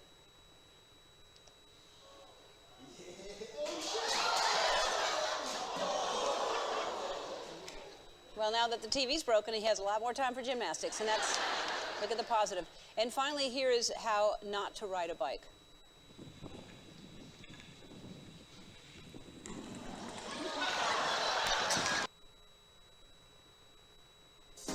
We can't get enough of famous besties. Most of the time, these BFF pairings are pretty obvious, but every now and again, a celebrity friendship seems so unlikely. It just can't be real. Or can it? Ed Sheeran and Courtney Cox. Sheeran and Cox went public in 2013 when the singer posted, quote, "My friend Courtney is nominated for a People's Choice Award. She's never won one before and she lets me live in her beach house, so how's about we all vote for her and win her the damn thing, eh?" Sheeran lived in Cox's Malibu property rent-free while he worked on his 2014 album Multiply. He explained to Bizarre, "There was no rent, but I made the bed and cups of tea and things like that. Looks like a real-life friends on location in Malibu." Snoop Dogg and Martha Stewart. Snoop and Stewart have been buds since 2008 when the rapper appeared on Stewart's show Martha. Their inexplicable chemistry didn't go unnoticed by VH1, who then brought the two together for Martha and Snoop's potluck dinner party. While the doggy-style rapper might be an odd fit for the kitchen, special guests Wiz Khalifa, Rick Ross, and Fat Joe make him seem right at home. And speaking of the kids at Camp Snoopy, Snoop Dogg and David Beckham.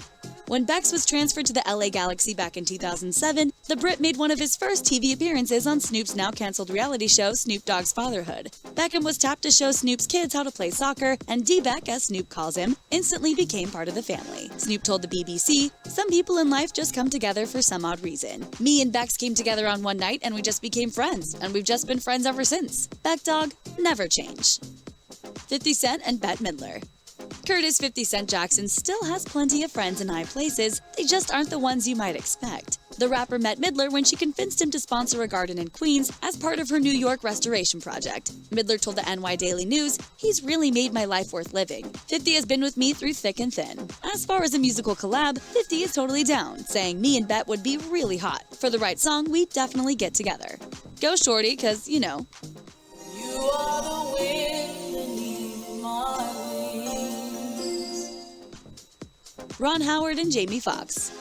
Howard and Fox got to know each other while celebrating Obama's victory in 2009, when Fox convinced Howard to join him on set. Howard told EW, "We were at the inauguration. Jamie came over and said, 'Hey, I'm shooting a video in LA. Will you come by?' So I showed up and Jamie said, 'It's this party scene, and you're going to drive up with Jake Gyllenhaal and Forrest Whitaker and me. The only thing is that you've got to wear your party face.' Howard shot his scenes and the rest is history. Guess this is Howard's party face.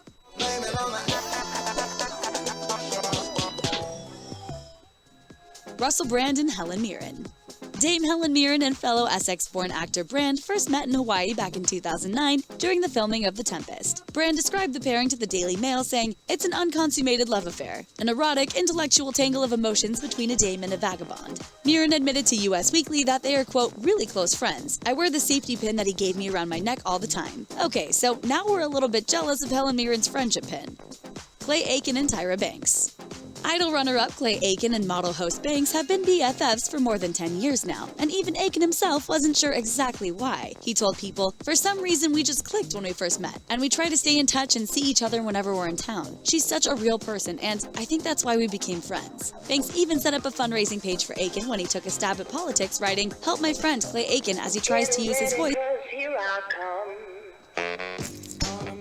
One last thing, I'd like to introduce our new social media manager, Lily.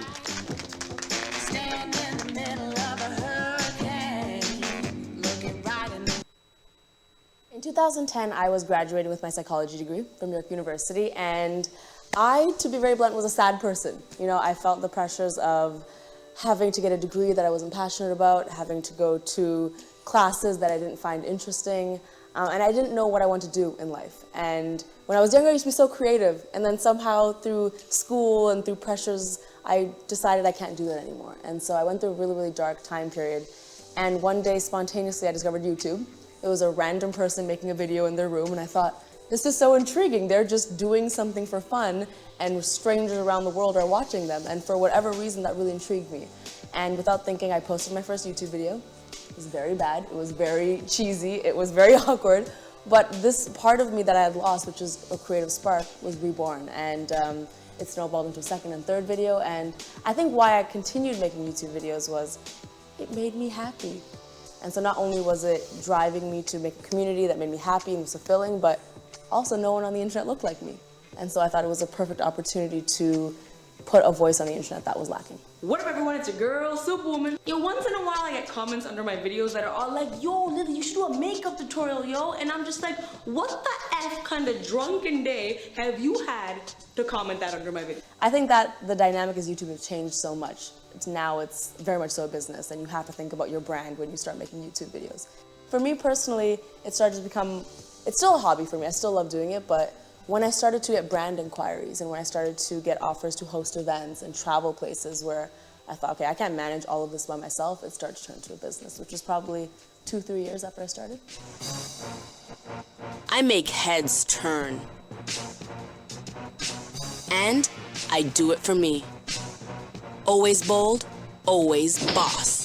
How do I divide my time and energy? I don't. I don't really have a great personal life, to be honest. A lot of my life is Superwoman and is dedicated to my work, but that's because I love what I do. I think one of the best things I've done is surround myself with a team that's really good at what they do.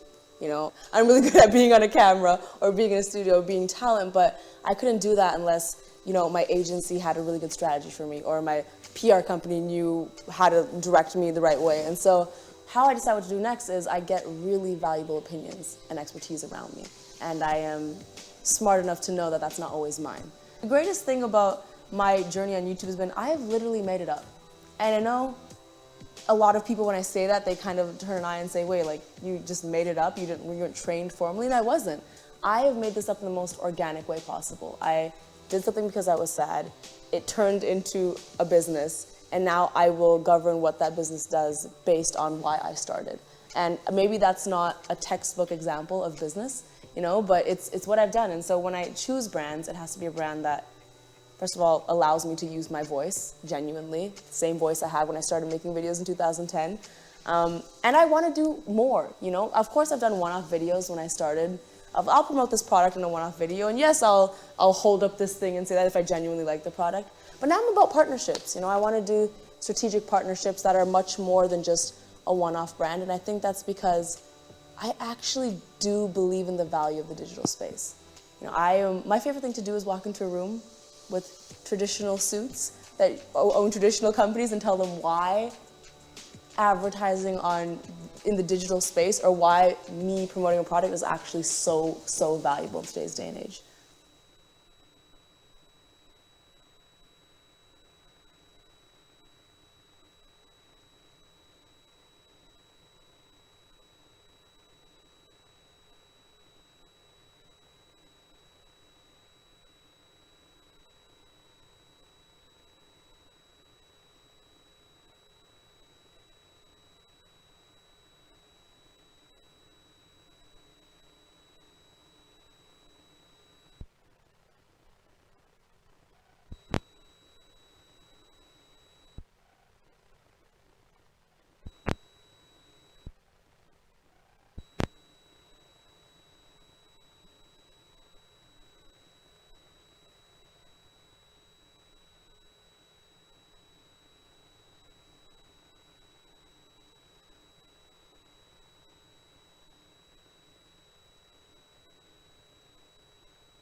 Panama Canal. What country is the Panama Canal in?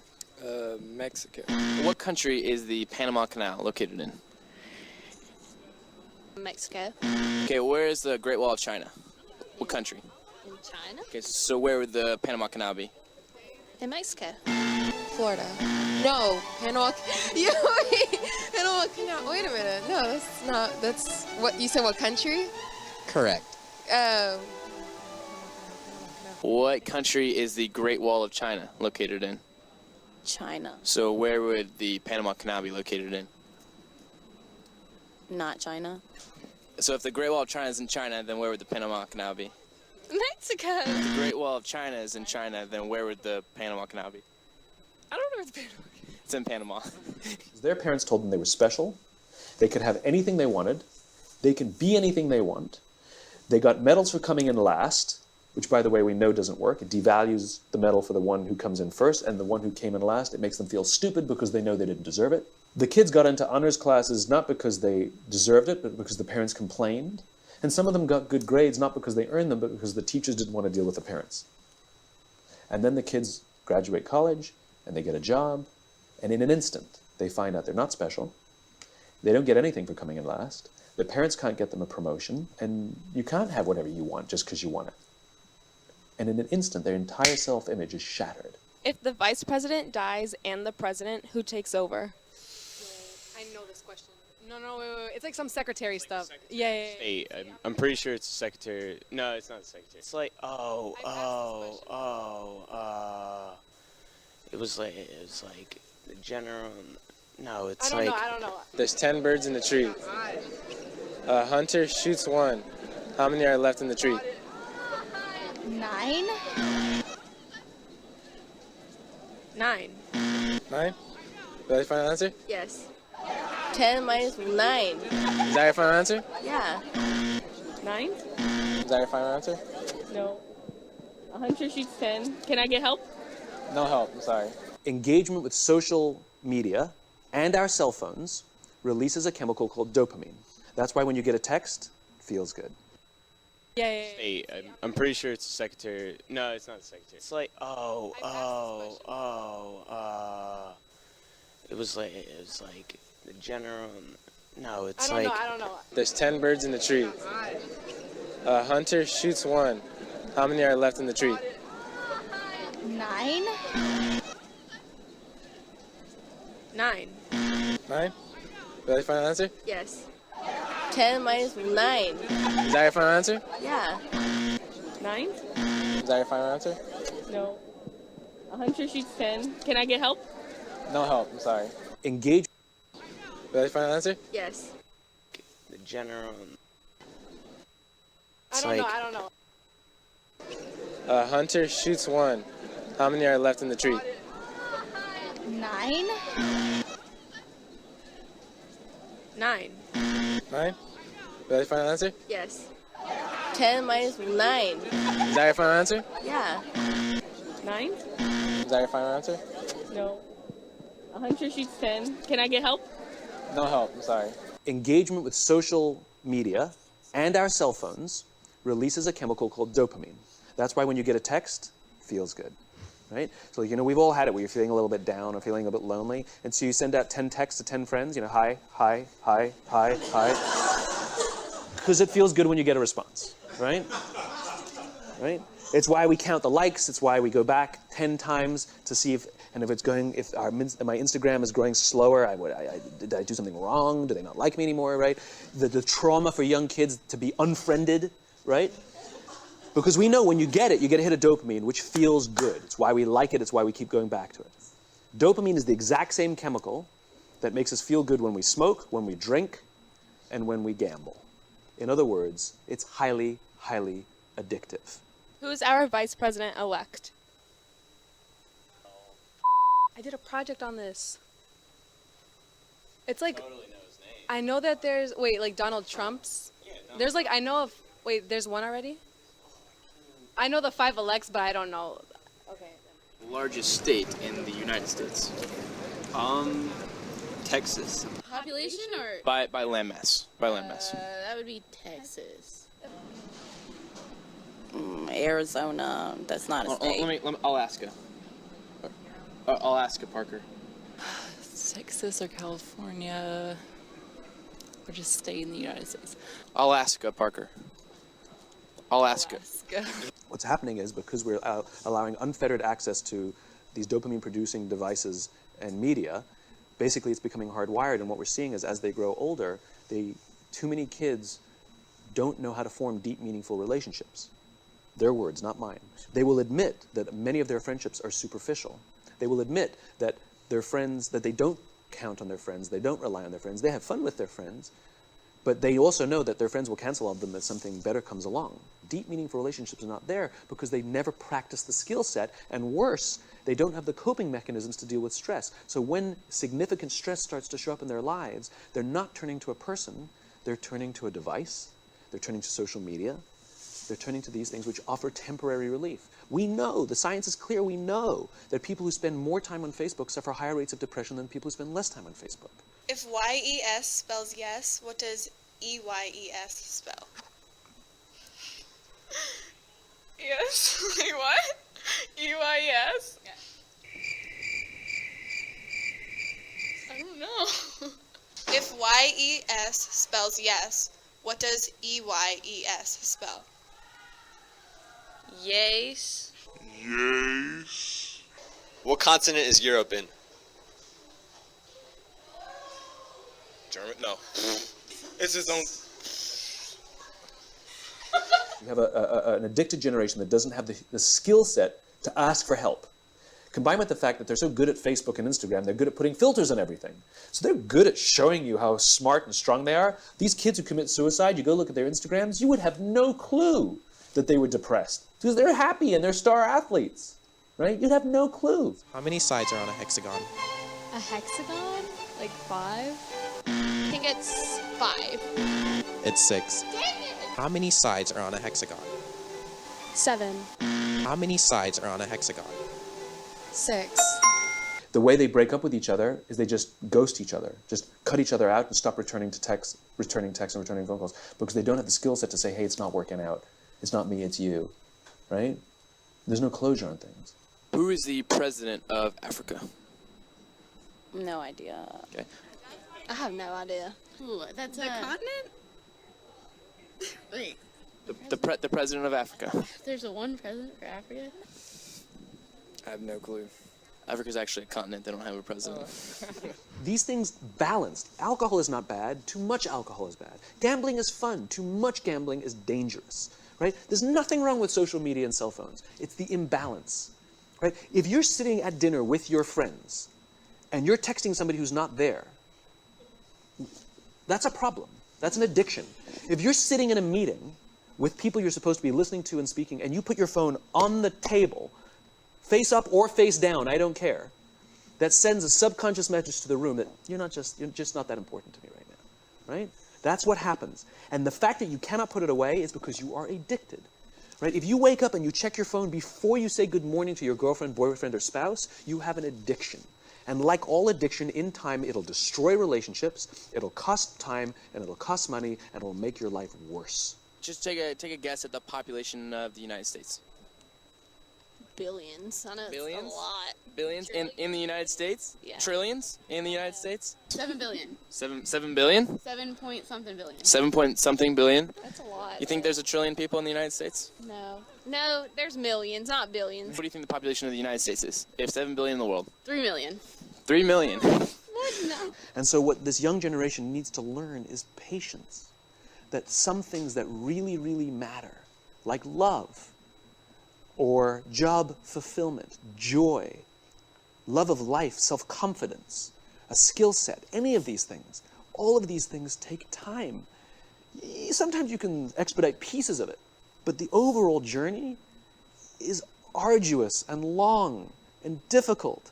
And if you don't ask for help and learn that skill set, you will fall off the mountain, or you will, the worst case scenario, and we're already seeing it, the worst case scenario is we're seeing an increase in suicide rates, we're seeing an increase in this generation, we're seeing an increase in accidental deaths due to drug overdoses, we're seeing more and more kids drop out of school or take leaves of absence due to depression.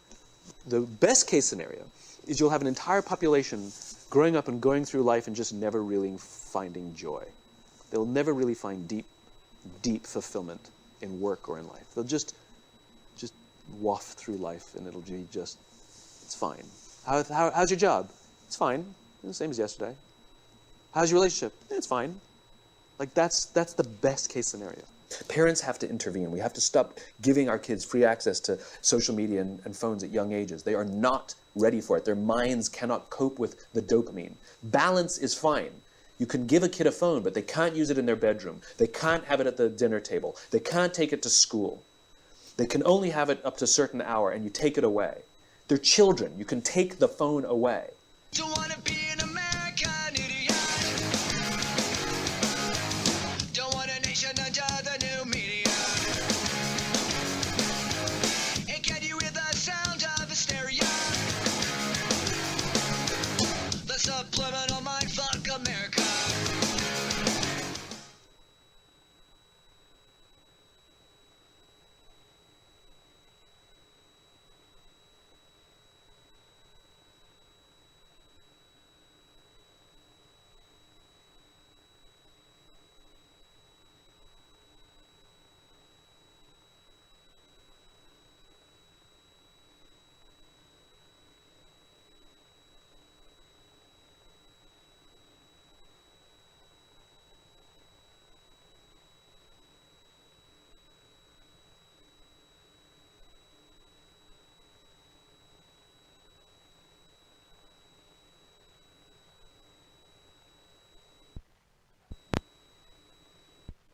This isn't just any cabin in the woods. You think you're tough, don't you, Ken? Huh? Well, here's your wake-up call.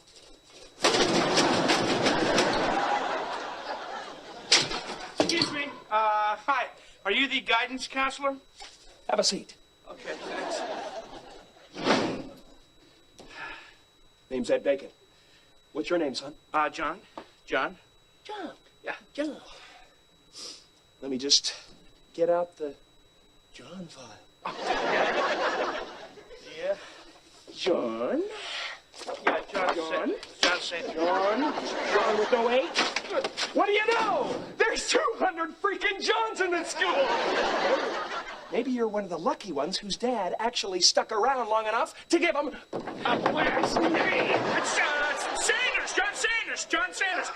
S-A-N-D-E-R-S. John Sanders with an S at both ends. Sanders. Okay. Sanders, here we are. It's coming right up here. Take your time. You seem tense. I'm just fine. Okay. John.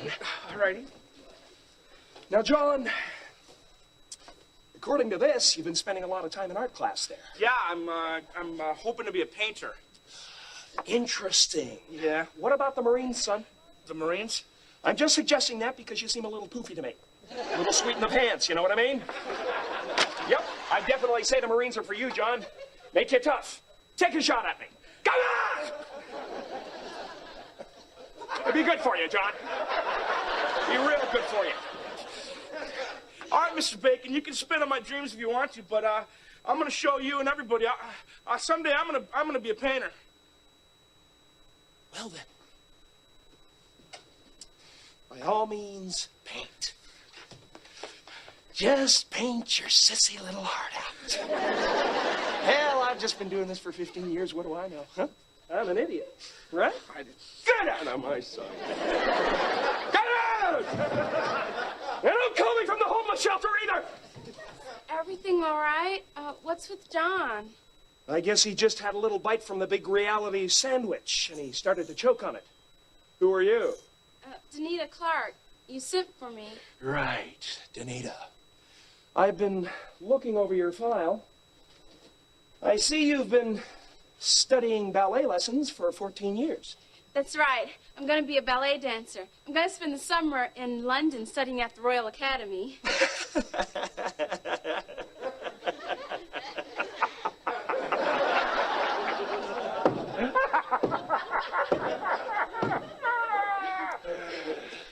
Big mistake.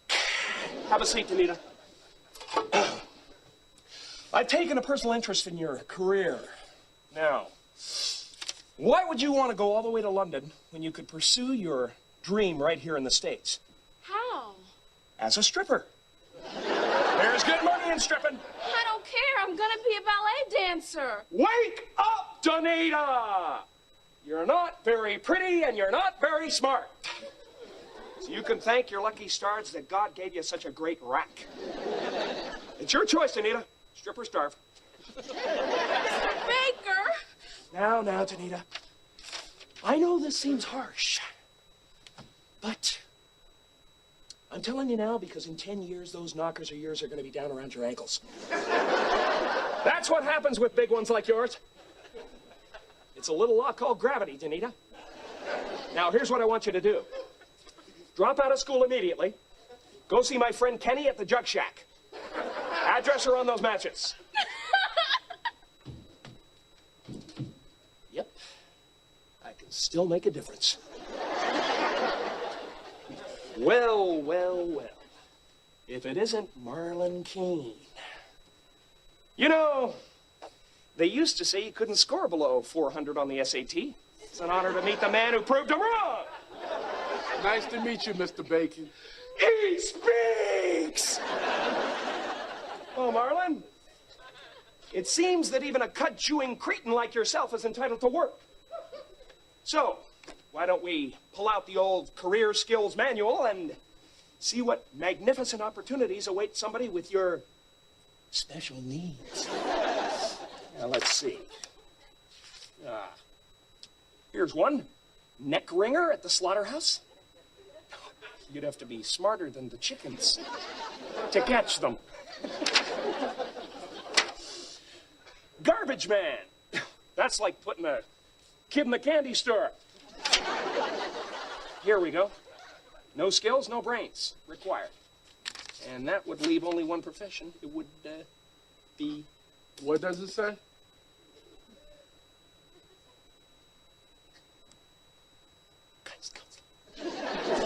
What? I can't hear you. Guidance counselor. Guidance counselor! Thanks for your advice, Mr. Bacon. But I think I'll hold out and do something better. All right?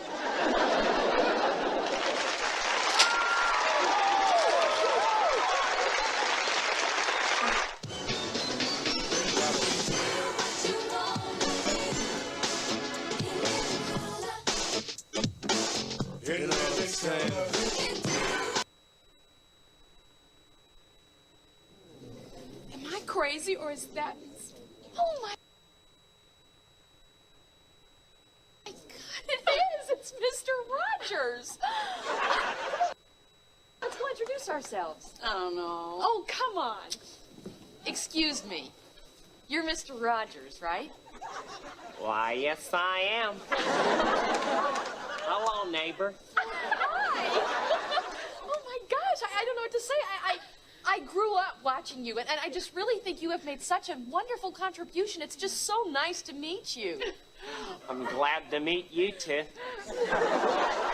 To see that I've helped shape little girls into women like you just gives me such a warm feeling in my heart. And my shorts are on fire. What I mean to say was, looking at those beautiful hooters makes me want to stick my face in there and go... I don't believe it. What are you, some kind of pervert? Can you say, spank me like a bad puppy? Just like say police. Come on, Gail. Ugh. Go ahead. Tell anyone you want to. They'll never believe you. I'm Mr. Rogers. There you go. Wow. You're Mr. Rogers. I grew up watching you. Wow. I've been watching you, too.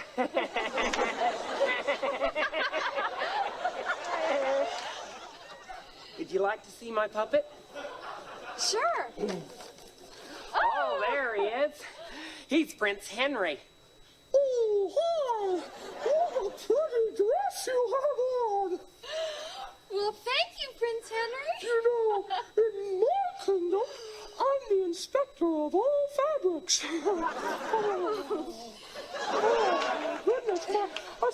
my God!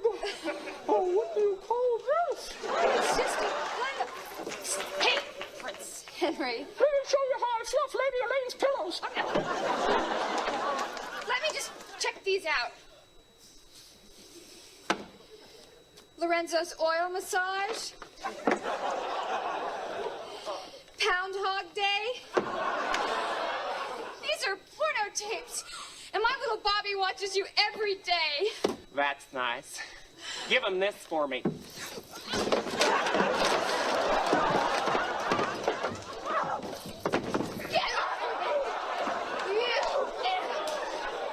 Yo, is there a problem? No problem. Man, are you crazy, man? I'm gonna call the cops, man. Hey, you just can't go around hitting people. Oh, I'm not just hitting people. Watch.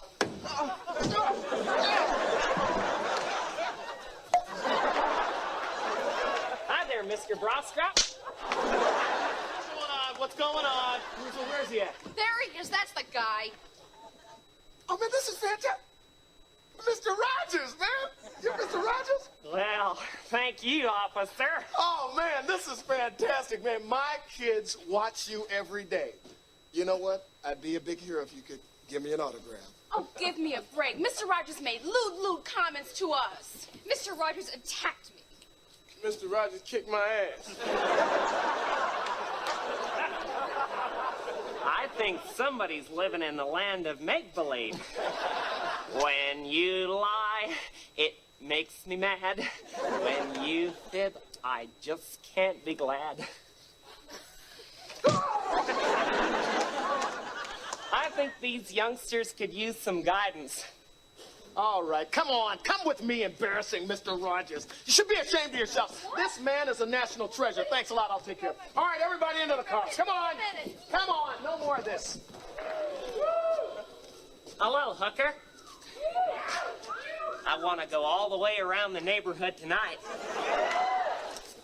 Hey, are you really Mr. Rogers? No, of course not. But the money's real. Let's go get it on, neighbor. Can't touch this. Can't touch this. Can't touch this.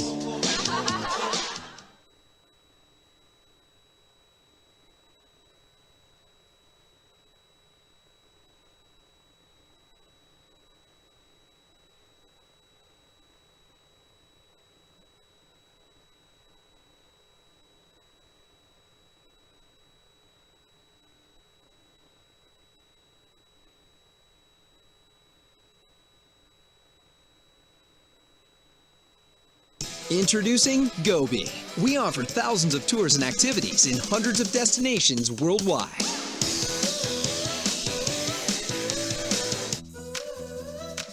Gobi. Experience everywhere. Welcome to the Dysfunctional Home Show. Now your host, Grandpa Jack McGee.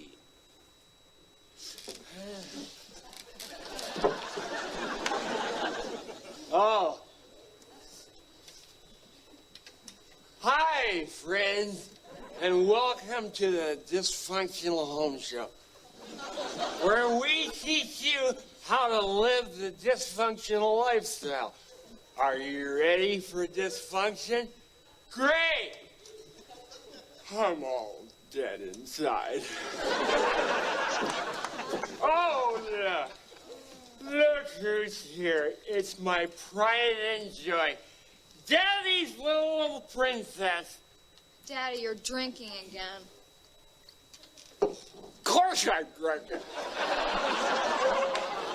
It's the only way I can forget the way you broke your mother's heart. You know, you're the reason she left me. It wasn't my fault you were a hooker in junior high. I thought all 7th graders had a beeper and a mink coat. Slut! I gotta go, Dad. Okay. But before you go, give your dad some sugar. Oh, Dad. I'm seeing somebody.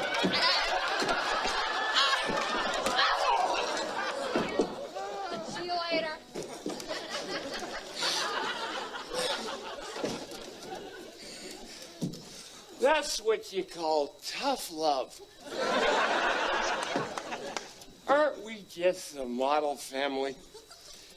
That is the #1 lesson for today. Denial is the key to a dysfunctional lifestyle. Write it down or send for the manuscript.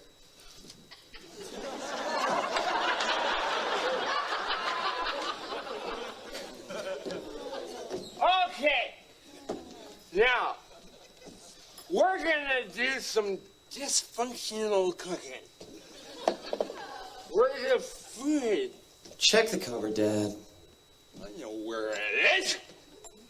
That's my son, the big director.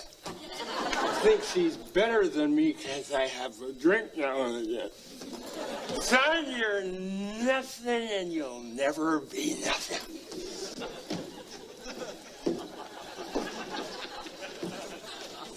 Aha!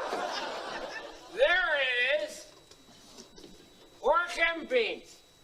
Pork and beans! In a dysfunctional home, you gotta have them. My ex-wife used to cook for me till she started listening to her high society friends. All of a sudden, she can't take a punch anymore. Starts using fancy words like self-esteem and codependent. Okay, that's just about ready for the oven.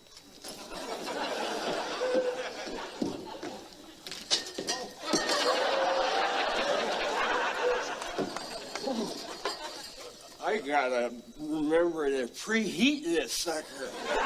The oven, Dad, that is a refrigerator. I know what it is. Nothing. Okay, now, while that is slowly simmering, I can always find something useful to do with this other oven.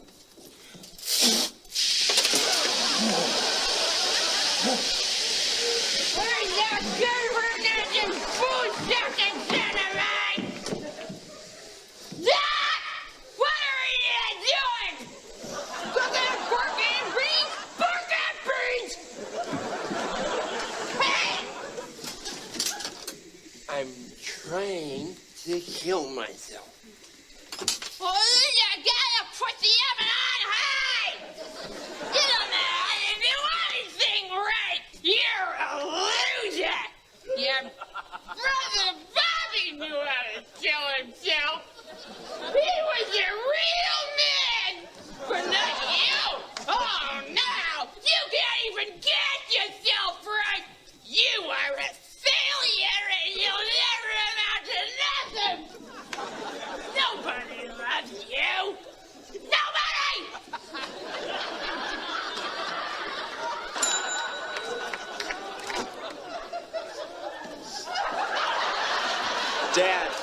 Dad, that's the oven timer. I know what it is. It's the oven timer. Oh, yeah. That looks delicious. But watch out, because that plate is awful hot. Now, all we have to do is put a little bit. We just have to add a little bit.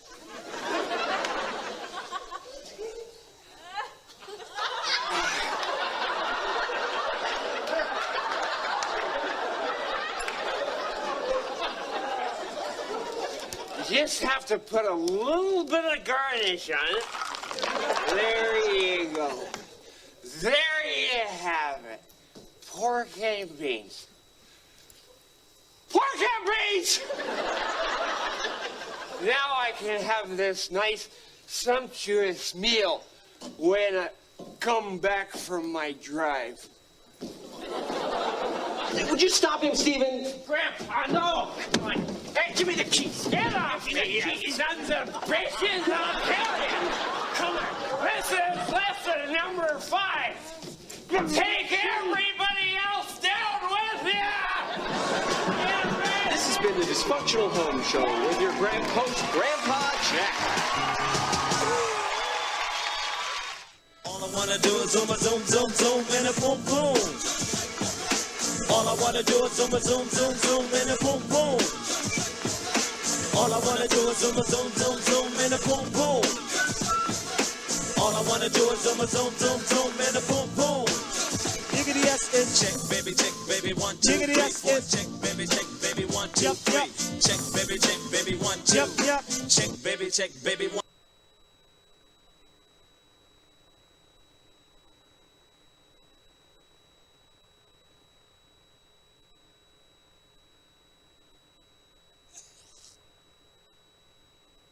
Welcome to the Dysfunctional Home Show. Now your host, Grandpa Jack McGee.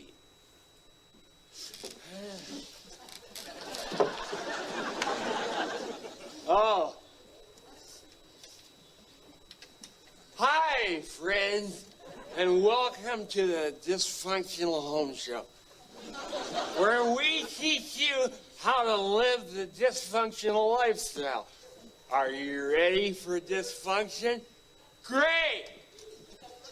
I'm all dead inside. Oh, no. Look who's here. It's my pride and joy. Daddy's little princess. Daddy, you're drinking again. Of course I'm drinking. It's the only way I can forget the way you broke your mother's heart. You know, you're the reason she left me. It wasn't my fault you were a hooker in junior high. I thought all 7th graders had a beeper and a mink coat. Slut! I gotta go, Dad. Oh, okay. But before you go, give your dad some sugar. Oh, Dad. I'm seeing somebody.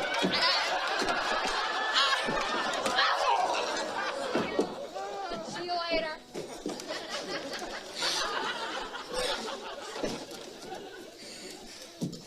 That's what you call tough love. Aren't we just the model family? That is the #1 lesson for today. Denial is the key to a dysfunctional lifestyle. Write it down or send for the manuscript.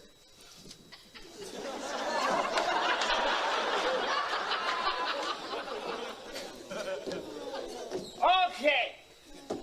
Now, we're gonna do some dysfunctional cooking. Where's the food? Check the cupboard, Dad. I know where it is. That's my son, the big director. Thinks he's better than me because I have a drink now and again. Son, you're nothing and you'll never be nothing.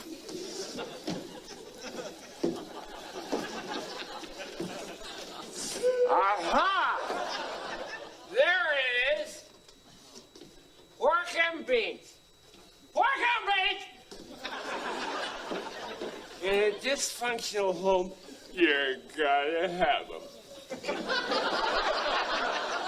My ex-wife used to cook for me till she started listening to her high society friends. All of a sudden, she can't take a punch anymore. Starts using fancy words like self-esteem and codependent in it. Okay, that's just about ready for the oven.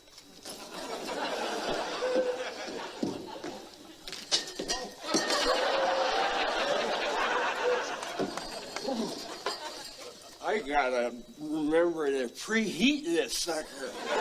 The oven, Dad, that is a refrigerator. I know what it is. Nothing. Okay. Now, while that is slowly simmering, I can always find something useful to do with this other oven.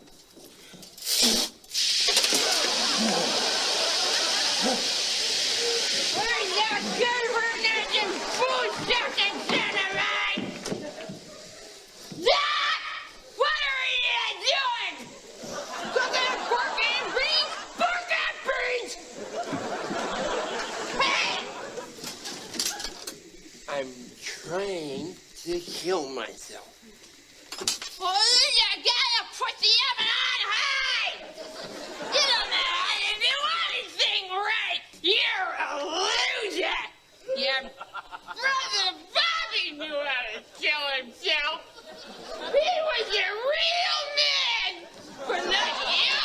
Oh, no! You can't even get yourself right! You are a failure and you'll never amount to nothing! Nobody loves you! Nobody!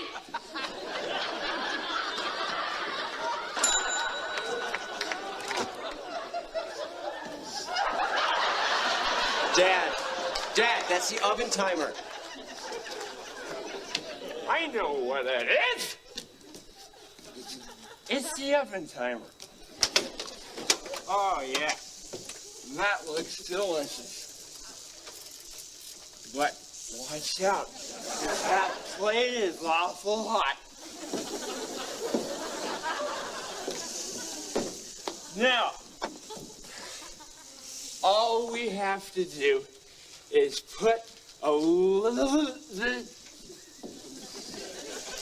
We just have to add a little bit.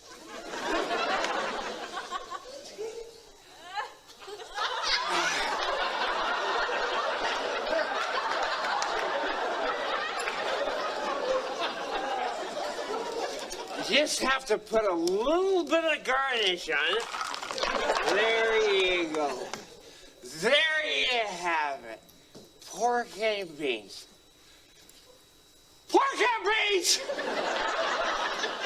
Now I can have this nice, sumptuous meal when I come back from my drive.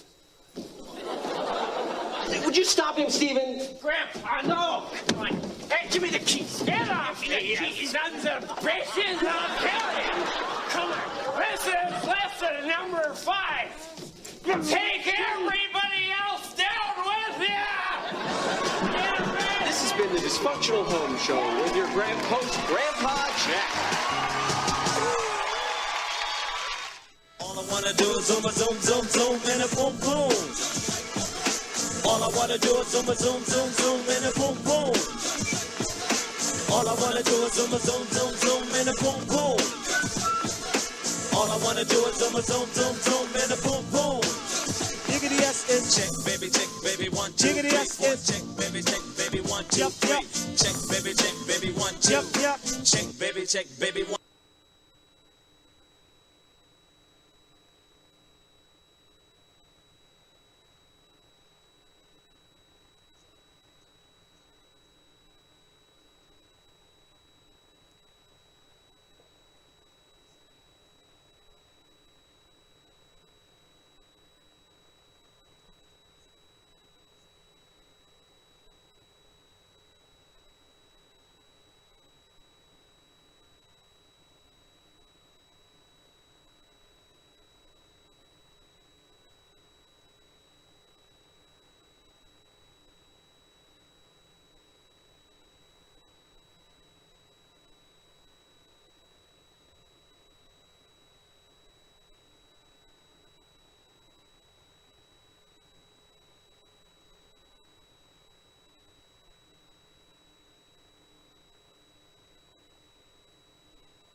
I heard that blind people can't swim. Oh, yes, they can.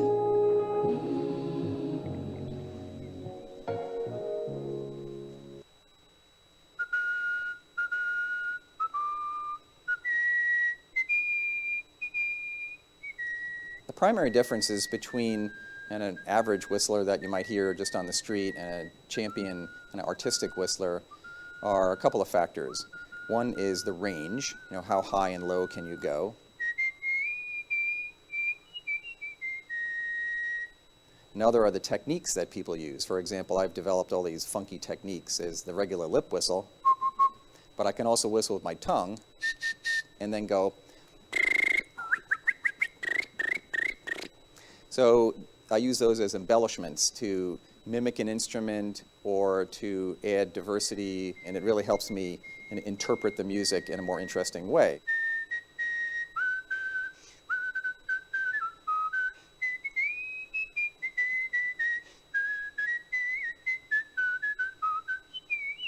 There are many ways to keep one's lips conditioned. I don't kiss, for example, 24 hours before a performance because kissing makes your lips mushy, and we cannot have mushy lips and be a champion. And I drink ice water, but perhaps most importantly is my best friend, chapstick.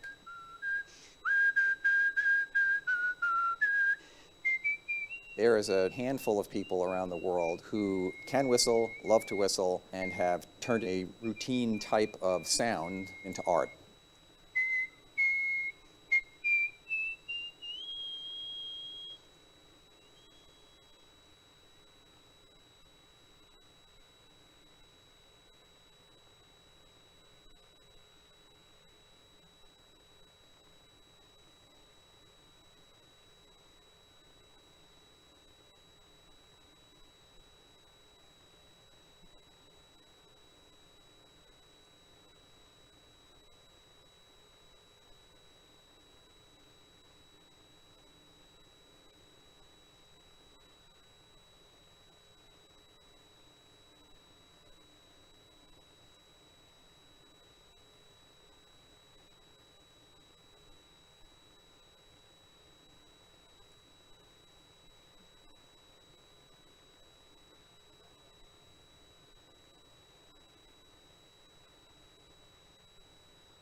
That's all she wrote so far. I'll be adding more. Thank you for watching. Please remember to check out all the channels and like and subscribe mine as well too, please. Thank you.